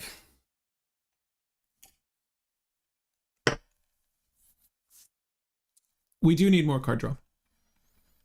Thank you. I totally forgot that this card existed. Here I am talking about Boromir, you know? Okay, so we're about to play test, I promise. About to play test. We need to get 5 more cards. So, sorceries, Natural Order, Eldritch Evolution. Eldritch Evolution is going to pull into probably King Darien, Cutzel, Wild. So Cutzel is only good again if the base power is, like, Cutzel's very situational. I think Gilwain, so far as our Eldritch Evolution targets are concerned from our dorks, I think that Gilwain, Wild Beastmaster, and King Darien are probably the best. Best art from Smothering Tithe is the new Enchanted Tales. I like the one I just grabbed, but I agree that there's so much art for Smothering Tithe, but I like this one quite a bit. The Judge promo. Always love me, local game guy live build. Matt P. Well, we are struggling today. It's more difficult than I honestly did not anticipate this to be as difficult as it has been. But it is difficult, and that's just how it is. Sometimes, kids, you know. None of you are, I don't know if you're kids. I don't know why I called you that. Forgive me. It's just such a mind blur. Let's just say that. I'm going to cut Tithe. I don't want to cut very many more creatures. So I'm cutting all of the things that I just can foresee us not needing. Oh, I just like this new art for Sylvan Tutor so much that I would say that it's worth it just for the art. So that's what we're going to say. Deafening Silence. Again, it's non-creature, so I want to keep our creature threshold high, which it is. Sylvan Anthem's just so How many green creatures do we actually have? Give me 1 second. The dorks, the oof. 1, 2, 3, 4, 5, 6, 7, 8, 9, 10, 11, 12, 13, 14. We have 14 green creatures and not enough anthems, right? Admittedly, not enough anthems. This is the tough. I don't know why this has been the toughest deck to build. I wouldn't even say that this is like a great blueprint for you. Actually, it's like follow the list, like, share, subscribe, please, all of that. But really, this is one of the tougher decks I've had to cut. I don't know why. Okay, it's difficult because there's just so much good stuff. Yeah, cut Skulls for Nexus. You have other recursion. I can't tell how much. So it's really just Savine's Reclamation. And Skullspore Nexus is just better. Double target creature's power until end of turn. Like, that alone is good. That alone is good. The fact that it's giving us every single hate bear back, like, you need to remove it twice. Thank you. It's so good. I like it enough. I genuinely like it enough. I think Crown of Convergence can come out. Like, I really want Crown of Convergence. Let me figure out something else. I really want this, though. As long as the top card of your library is a creature you control, share a color of that card, it gets +1/+1. Like, I really like Crown of Convergence, so we're gonna keep it for now. It's just another Anthem at 2 CMC. I like Crown of Convergence more than Sylvan Anthem. Done. Sorry. All right, so we're gonna take out Samurai the Pale Curtain, because you know what? Let Underworld Breach live. Let them have their fun. Why not? Why stop them? Collector Oof, sure. Smothering Tithe, why not? Even Mind Sensor is good enough. Hushwing Griff is good enough. Elvish Spirit Guide, Gawain, all of these are good enough. Cutzel is fine. It's only 1 draw per turn. I know people seem to like it. I'm going to take Cutzel out for now, though. Cutzel gets the cut. I'm sorry. I don't like it enough. Crystalline Crawler. Mindless Automaton. Mindless Automaton. Done. Done. We're done. This is it. Court of Ardenvale is also recursion, yes. Orin Frostfang would be good. Yes, thank you. You could also try Toski for card draw. Honestly, I think that the suggestions of Toski and Orin Frostfang are better because they're more immediately searchable. I also really meant to cut one of these lands. I really only want 28 lands. But before we playtest this deck, what I want to say is thank you. Thank you for joining me on this live stream. Our deck is apparently a 100% competitive, by the way. You can't see this now. I'll show you though. I'll prove it. We're at 100 cards. I want to test this. If you enjoyed this video, please feel free to leave it a like. It really goes a long way. Slam those emojis while we're here. Give your thumbs a workout. Or whatever finger you elect to use. Doesn't even have to be a finger. But let's go ahead and try this list out. I think that we could probably go for an Oran Frostfang though. I would suggest maybe taking out one of these lands to incorporate Oran Frostfang, so it's something that we can Eldritch Evolution into and or just find off of our natural order, or just, you know, we just have the mana and we Sylvan Tutor it, right? I do agree. I think that's a good inclusion, but for us today, I just want to go ahead and try out what we have here. Yeah, I'm very curious to see how this plays too. I don't know if it's going to be good enough, but okay. So we have a turn 1 Sovereign. So here's the thing though. Again, this is only as good as us having something to do with it. And right now we have nothing to do with it, right? Everybody poops, just protection. Surge of Salvation, just protection. We've got 2 lands, the Jeweled Lotus. Actually, that's not true. We do have Paladin class. So it's not going to do anything turn 2 when it can attack, and it's not going to do anything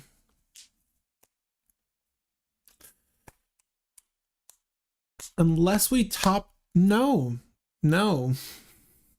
We need like a Lotus Petal in the City of Traders to get Paladin class to level 2. Let's just try it. This seems like an okay starting hand. Court of Ardenvale, you say? Okay, so we'll put Okinec out. So we'll do the Arid Mesa into the what is the what is the name of the card? Give me the dual land. I don't remember. It's been so long since I've played Selesnya. Horizon Canopy. You just want to grab Horizon Canopy instead? What is Savannah? Savannah. Shuffle. Jeweled Lotus, crack it. We're going to say blue. We're going to say white. And then we'll tap for green. We'll play Okinec. Okay, cool. Shuffle again. Turn 2. What do we get? Kentucky War's Wage. Fantastic. People are going to love us when we play that. So we can drop the Paladin class, or we can drop Aven Mind Sensor when the time is right. I think that we probably just hold for the Aven Mind Sensor. We're really itching to play Court of Ardenvale, personally. This is going to be really good, particularly because we're going to be able to pull back our fetch land and repeatedly have land drops turn after turn. So we don't need to worry too much. Let's go ahead and just hold for the Aven Mind Sensor and ruin someone's day. So we'll attack with our commander, 3 commander damage. We'll do Aven Mind Sensor off turn. Cool. Does it resolve? Sorry about that, bud. Next turn, Lotus Petal. Cool. So I was just talking about this. So we can do Paladin class now. We can do Paladin class and level it up. So our opponents already have to cast, sorry. Our opponents need to pay 1 mana extra to deal with us plus the ward. I think that it's okay for us to go here and do this, or it's okay for us to go for Court of Ardenvale. So the Okinec thing's not going to happen unless we have a ritual though. Not a ritual, excuse me, unless we have an anthem. So Court of Ardenvale is good, but I think it's maybe just too soon. At the beginning of your upkeep, return target permanent with a mana value of 3 or less. If you are the monarch, return to the battlefield instead. So we've missed our land drop effectively already. So we know that we can get our land drop next turn if we just get to Court of Ardenvale. And I think with how our game is going right now, I would prefer to just get our land drop and then do the Paladin class thing later. So let's just do Court of Ardenvale. And we'll use this for a white. Sorry, we'll use this for a white. Keep the land on top. And what sucks though is that people will actively attack into Aven Mind Sensor. They want us to block with it. We're not going to block with it. So we could kind of keep Okinec up if we care. We're already the monarch. So let's just see if we can keep this as a blocker to maintain the monarchy, right? So end of turn, we'll draw a card. Cool. Chrome Mox. Nice. So let's just say we were able to block. We are the monarch. I'll make myself a token. Actually, sorry. Is the monarch token not a thing? Okay, cool. We are the monarch. Again, we drew biz at the beginning of the end step. Deals come damage to you. They can. Okay, so let's just say we had to block with Okinec. I don't know why anyone would have attacked into it. People aren't. You're usually running combat tricks in the cEDH. Okay, so at the beginning of your upkeep, return a bloppity bloop. What's cool is City of Traders can actually be that bloppity bloop too. So let me see here. It's interesting because it might be better for us to not have monarchy for the simple fact that we can return it to hand and play the Arid Mesa instead of having to lose City of Traders here. But we don't have anything to do, sadly, with City of Traders right now. We would really prefer to be able to pump that mana into Paladin class, but again, that's just not how the cards were played. So we can tap the 2 generic. It's going to just dissolve. We'll put City of Traders there. Let's go ahead and put Arid Mesa onto the battlefield, and we'll crack the Arid Mesa. We're going to search our library for Battlefield Promenade. Is that it? No. Okay. Well, no. We're going to find it. We're going to find it together. I don't remember the name of the other dual land. It's gonna hit me when I see it, and it's gonna be amazing because we're gonna have it. Or I might just find Temple Garden. That's it. Okay. We'll take the 2 damage. Sure. Shuffle. Put Arid Mesa back into the bin. That sucks. We're gonna go ahead and do Chrome Mox. So we can do Chrome Mox and then just play out Paladin class. That's fine. I would prefer we maintain interaction. So I would really prefer that we just played Kataki. We start putting a clock on people. Yes, this means we get rid of Chrome Mox, but it's okay, I think. So actually, we won't even play Chrome Mox. We just do this and draw? Or do we want to do this? Get rid of Everybody Poops and have Surge of Salvation to keep things alive. It's a weird situation for us. I think that we really want to get Paladin class down soon. That's how I really feel. I think we hold the Chrome Mox and just play this. It's fine. Sure. Someone is able to eliminate something off our board, then that's just so be it. We've got blockers for days. Let's just say we're able to block. We're going to put City of Traders back onto the battlefield. Okay. Next turn. I'm sorry. I drew silence at the end of my turn for the monarchy. We're just assuming we keep monarchy. Again, if there's someone that has a Crom, they'll probably get it from us, but otherwise they have to get past the 3-4, which is not easy. Okay. So I really want to start going wide now. Still, I've been wanting to go wide. We're just going to do the Paladin class thing, right? And we'll buff it. So this energy will indicate the counters on this, or I guess we can just hold this. We'll put a counter on this. Okay. So all of our creatures get +1/+1. So let's attack with everything. This will go at the Tymna player. This will go there. This will go there. Someone else. Actually, we really want to... This is why the Gleam of Authority is so important, so you can have the vigilance, right? We're so close to having the mana to make this even better. Whenever you attack until end of turn, target creature gets +1/+1 other attacking creature. That's so good. We will... I don't think we need to attack with the thing, right? For each creature you control with power greater than base power. So we can have just a 3/2 flying blocker. That's not so bad. I think we just swing with Aven Mind Sensor. We'll give up Monarchy if it has to happen. That's fine. It's not fine, honestly, but it will have to happen. Sure. We'll do this. I'm going to use this to record our... I should really just put counters on these things.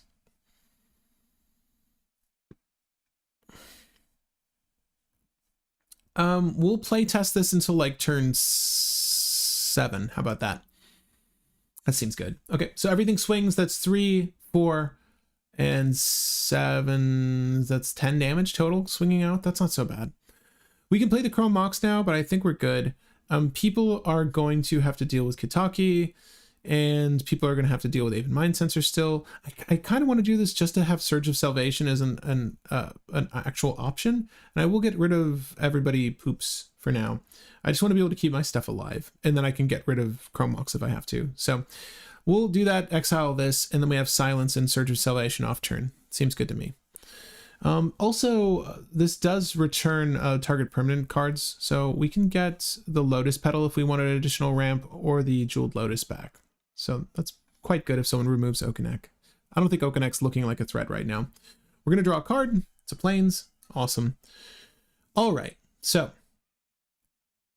as it stands, because we have our land drop, I don't think I'm going to go for the Arid Mesa. I will probably just go for the Jeweled Lotus back to the battlefield. Let's just say that someone took Monarch off turn. Again, had to happen. That's okay. We'll go here. Next turn. Worldly Tutor. We don't have a way to actively draw into whatever we Worldly Tutor, so it's probably better we just hold on to it. We have the horrible choice of determining whether we want to keep the Chrome Mox alive on our upkeep.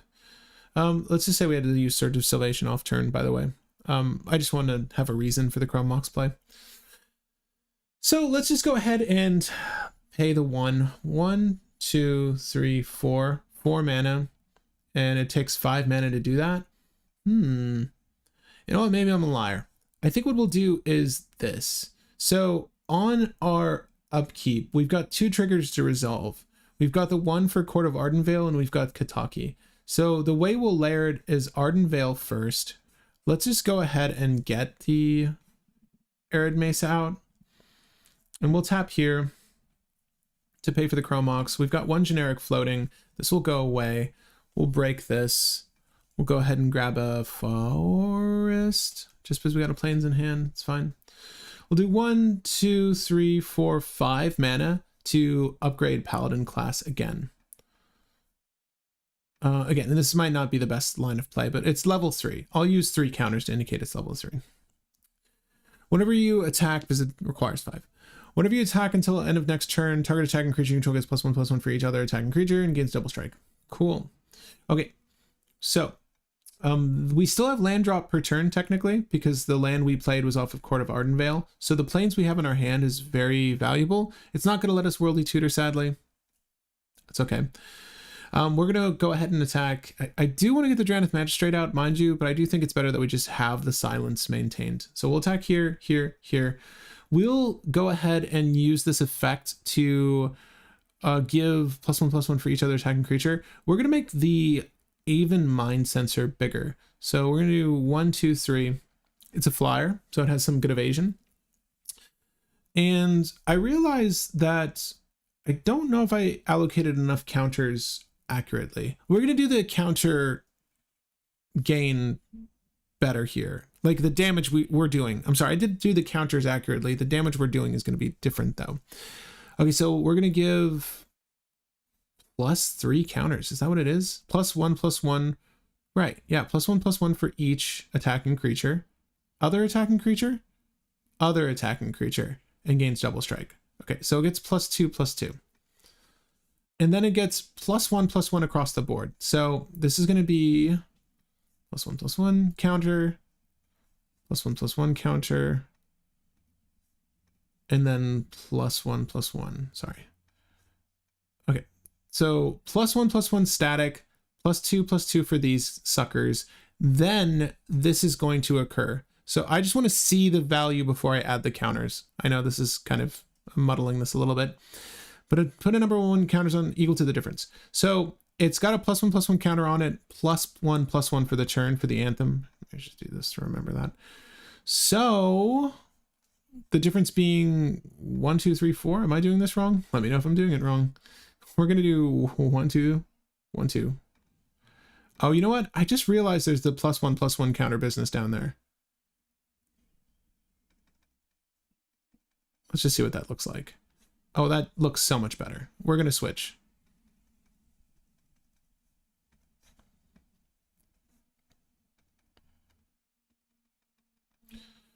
This is interesting. So yes, I do think I did this accurately. That's 10, 9, 7, 8, 6, 5, no 4, 3, 2, 1 coming at you. We're going to get the Monarch back because we're going to swing this flyer at the person who took it from us. They're going to be crying in pain. We're going to be happy for their suffering. Okay, so am I nuts? No, that's accurate because they had +1/+1 from last turn with a 1/1 counter, and then they have +1/+1 off the Paladin class again to do 4 more counters on these two. This gets 2 for, yeah, this is insane. That's a lot of damage on turn 5. Like I said, we're going to run this up to turn 7. So we get Monarch back. We're going to go ahead and I'm just going to, I don't think anything's changed. I'll shuffle it up a little bit more. I forgot if I did that. I'll draw a card. Sylvan Library. Cool. Okay, stuff happens. We're going to run a silence. For whatever reason, we're able to keep Monarch. Let's just say that. Oh, you know what? I definitely did goof that up though.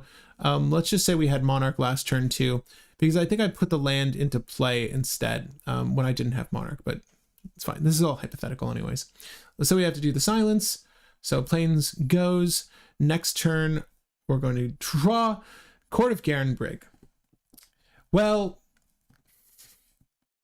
we obviously want this to trigger on our upkeep and double the number of +1/+1 counters on our things, but that's okay. I think at this point on turn 6, we're doing a lot of damage. So it's difficult to kill our things. Let's just say that Kataki was nuked off turn because it just made the most sense for our opponents. Fine. Or just for the simple fact that we want to run this one more turn. We'll just keep it alive. It's fine. So we have the monarchy. Let's just pretend we want to go for City of Traders here. We've got plenty of generic value and things we want to pay for. We're going to put probably just Chrome Mox in the bin. I think we're okay. Or it could just pay for itself. It's the same difference, I guess, at this point. Chrome Mox will pay for itself. And let's go ahead and pay 1 for the Draneth Magistrate and a white. And then we'll do, and again, we could have done a Worldly Tutor here. And we could have just Worldly Tutored into Craterhoof Behemoth or something. But let's just pretend that we want to save that for our turn 7, because that's the finisher turn. Let's go ahead and put Garenbrig into play. I just want to see what the world looks like when I play that. So if we didn't have the Monarch, we have the Monarch now. So gross. This is using the generic off City of Traders and green and a green. We are saving the Savannah for a Worldly Tutor. Again, I think we are the big threat at this point with both these courts in play. But sadly, this doesn't do anything. This won't do anything until our upkeep. Let's just go to town. So again, this creature is getting a +1/+1 counter on it for the Anthem. This creature, the flyer, is going to, let's spread the love on the target here. We're going to attack here and here and here again.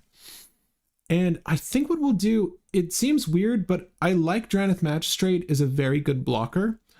And let's just pretend that they don't have a way to get over the Draneth Magistrate. So let's just say that this is the best option. So target attacking, oh, it's only attacking creature. That sucks. Whenever you attack until end of turn, target attacking creature gets +1/+1 for each other attacking creature.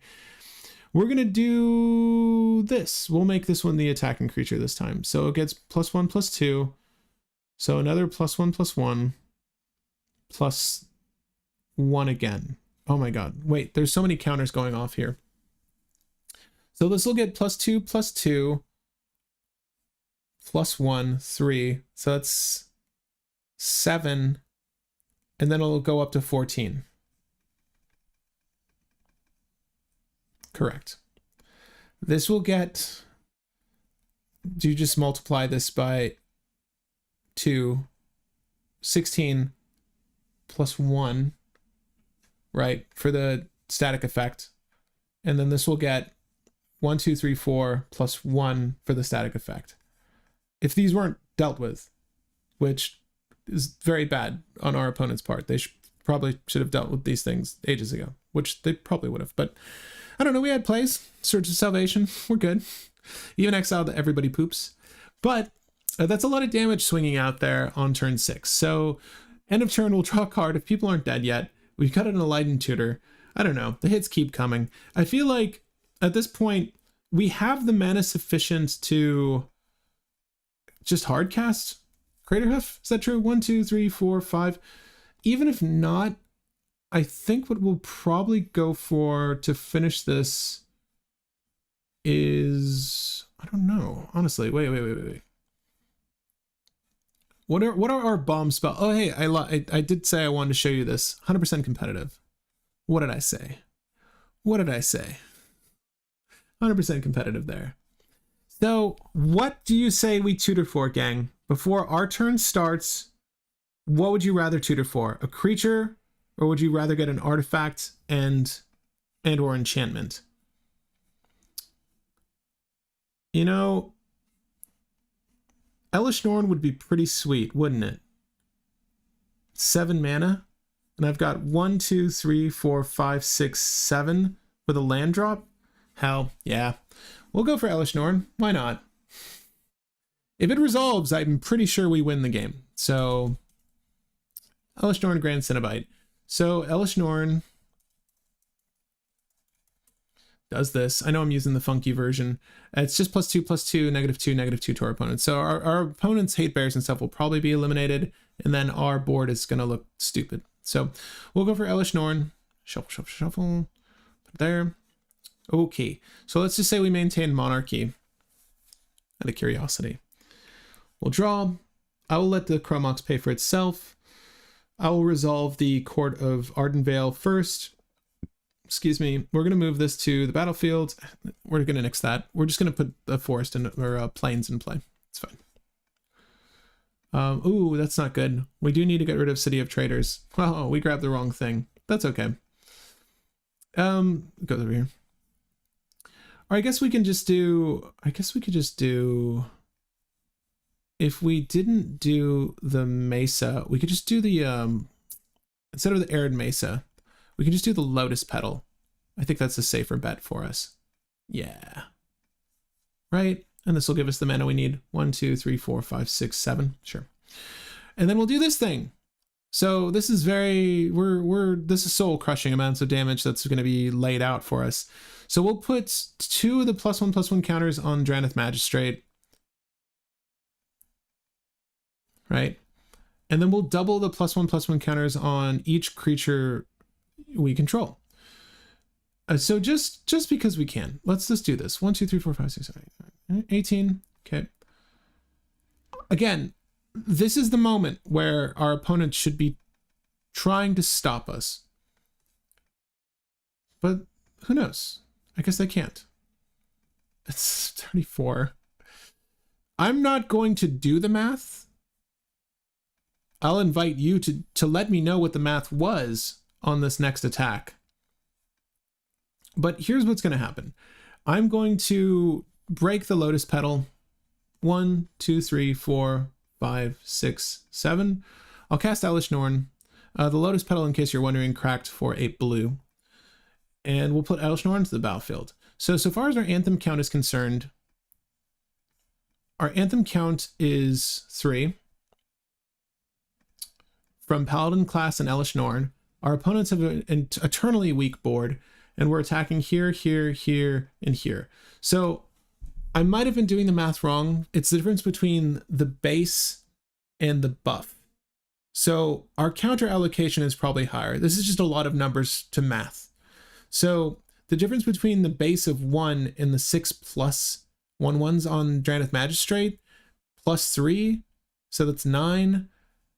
Plus, if I decide to do the double attack, +1/+1 for each attacking creature, which is 3. Let's just say it's on Drannith Magistrate. So it's 3, 6, that's 12 is the difference.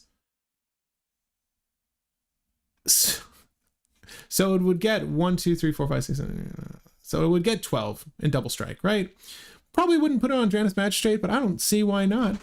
Actually, that'll get him caught up with everyone else. So he and the rest of the gang are very powerful. They're all going to swing. Again, all the math. I'll let you do all the math. Thoughts?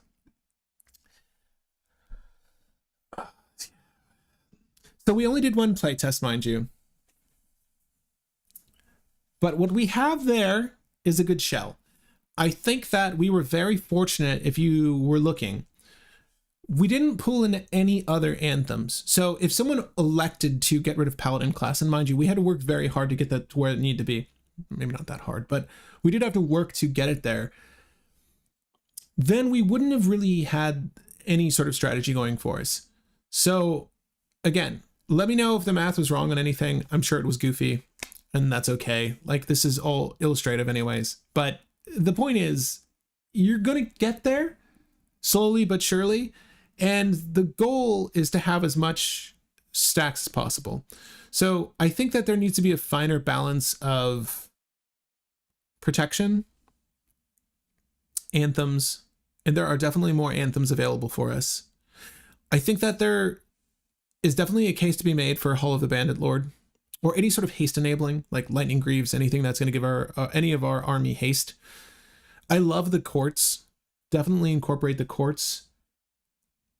And I think that this strategy does have legs. It works. It definitely does the thing. And again, there was a lot of assuming here. When it comes to combat math, there's going to be a lot of assumptions made. Monarchy, like, that does change hands frequently. Again, a lot of assumptions being made. I like Court of Garenbrig a lot. I like Court of Ardenvale just as much, I would say. At the beginning of your upkeep, return target permanent with a mana value. That's so good. That's amazing. Like, just getting your fetch land back minimally is amazing. I like this list a lot. I think that it does lack in draw, but you do have the effective tutors to get the draw you need, right? So Sterling Grove is really just there. It's like an optional tutor, but it's also good Shroud. So it's good protection for your Deafening Silence or any sort of enchantment-based stacks and or value. So, like, you can't just get rid of the Court of Garenbrig or Court of Ardenvale if Sterling Grove is out. I think for the most part, though, it will be cracked to find like a Sylvan Library if you need it in a pinch, and or any other utility that you might need. Probably the White Tree. White Tree seems very, very good for this deck. But I like this list a lot. I think that it can definitely be improved upon. Please use this as a, blueprint for any other future list you guys want to build out. That is Okinec Ahau. And again, let me know if I'm pronouncing that wrong. I would love to know how to pronounce it properly. Forgive me. But yeah, Sovereign Okinec, super dope. Probably one of the more interesting Selesnya leaders I've seen in a while. I think by turn 7, if we were just allowed to do all of those shenanigans, we should have the game. We should definitely have the game. But guys, thank you for joining me on this one. I am going to cut out because I need to get ready for some music trivia. But I'll see you tomorrow at 7 p.m. Both Will and I will be hanging out to do a legendary tier list for the Lost Caverns of Ixalan. I'll see you then, guys. Okay, I'm gonna put Shurikai away. Let me know your thoughts. Let me know your prayers. I think this list's kind of dope. I don't know if it's not gonna replace Shurikai. Okay, we're gonna play some blue on the channel. But I definitely like what's going on here. Peace out, brother. Yeah, that was fun. Okay, I do need to peace out though. We need to get like food, a spot. Wish me luck. Wish me luck with trivia.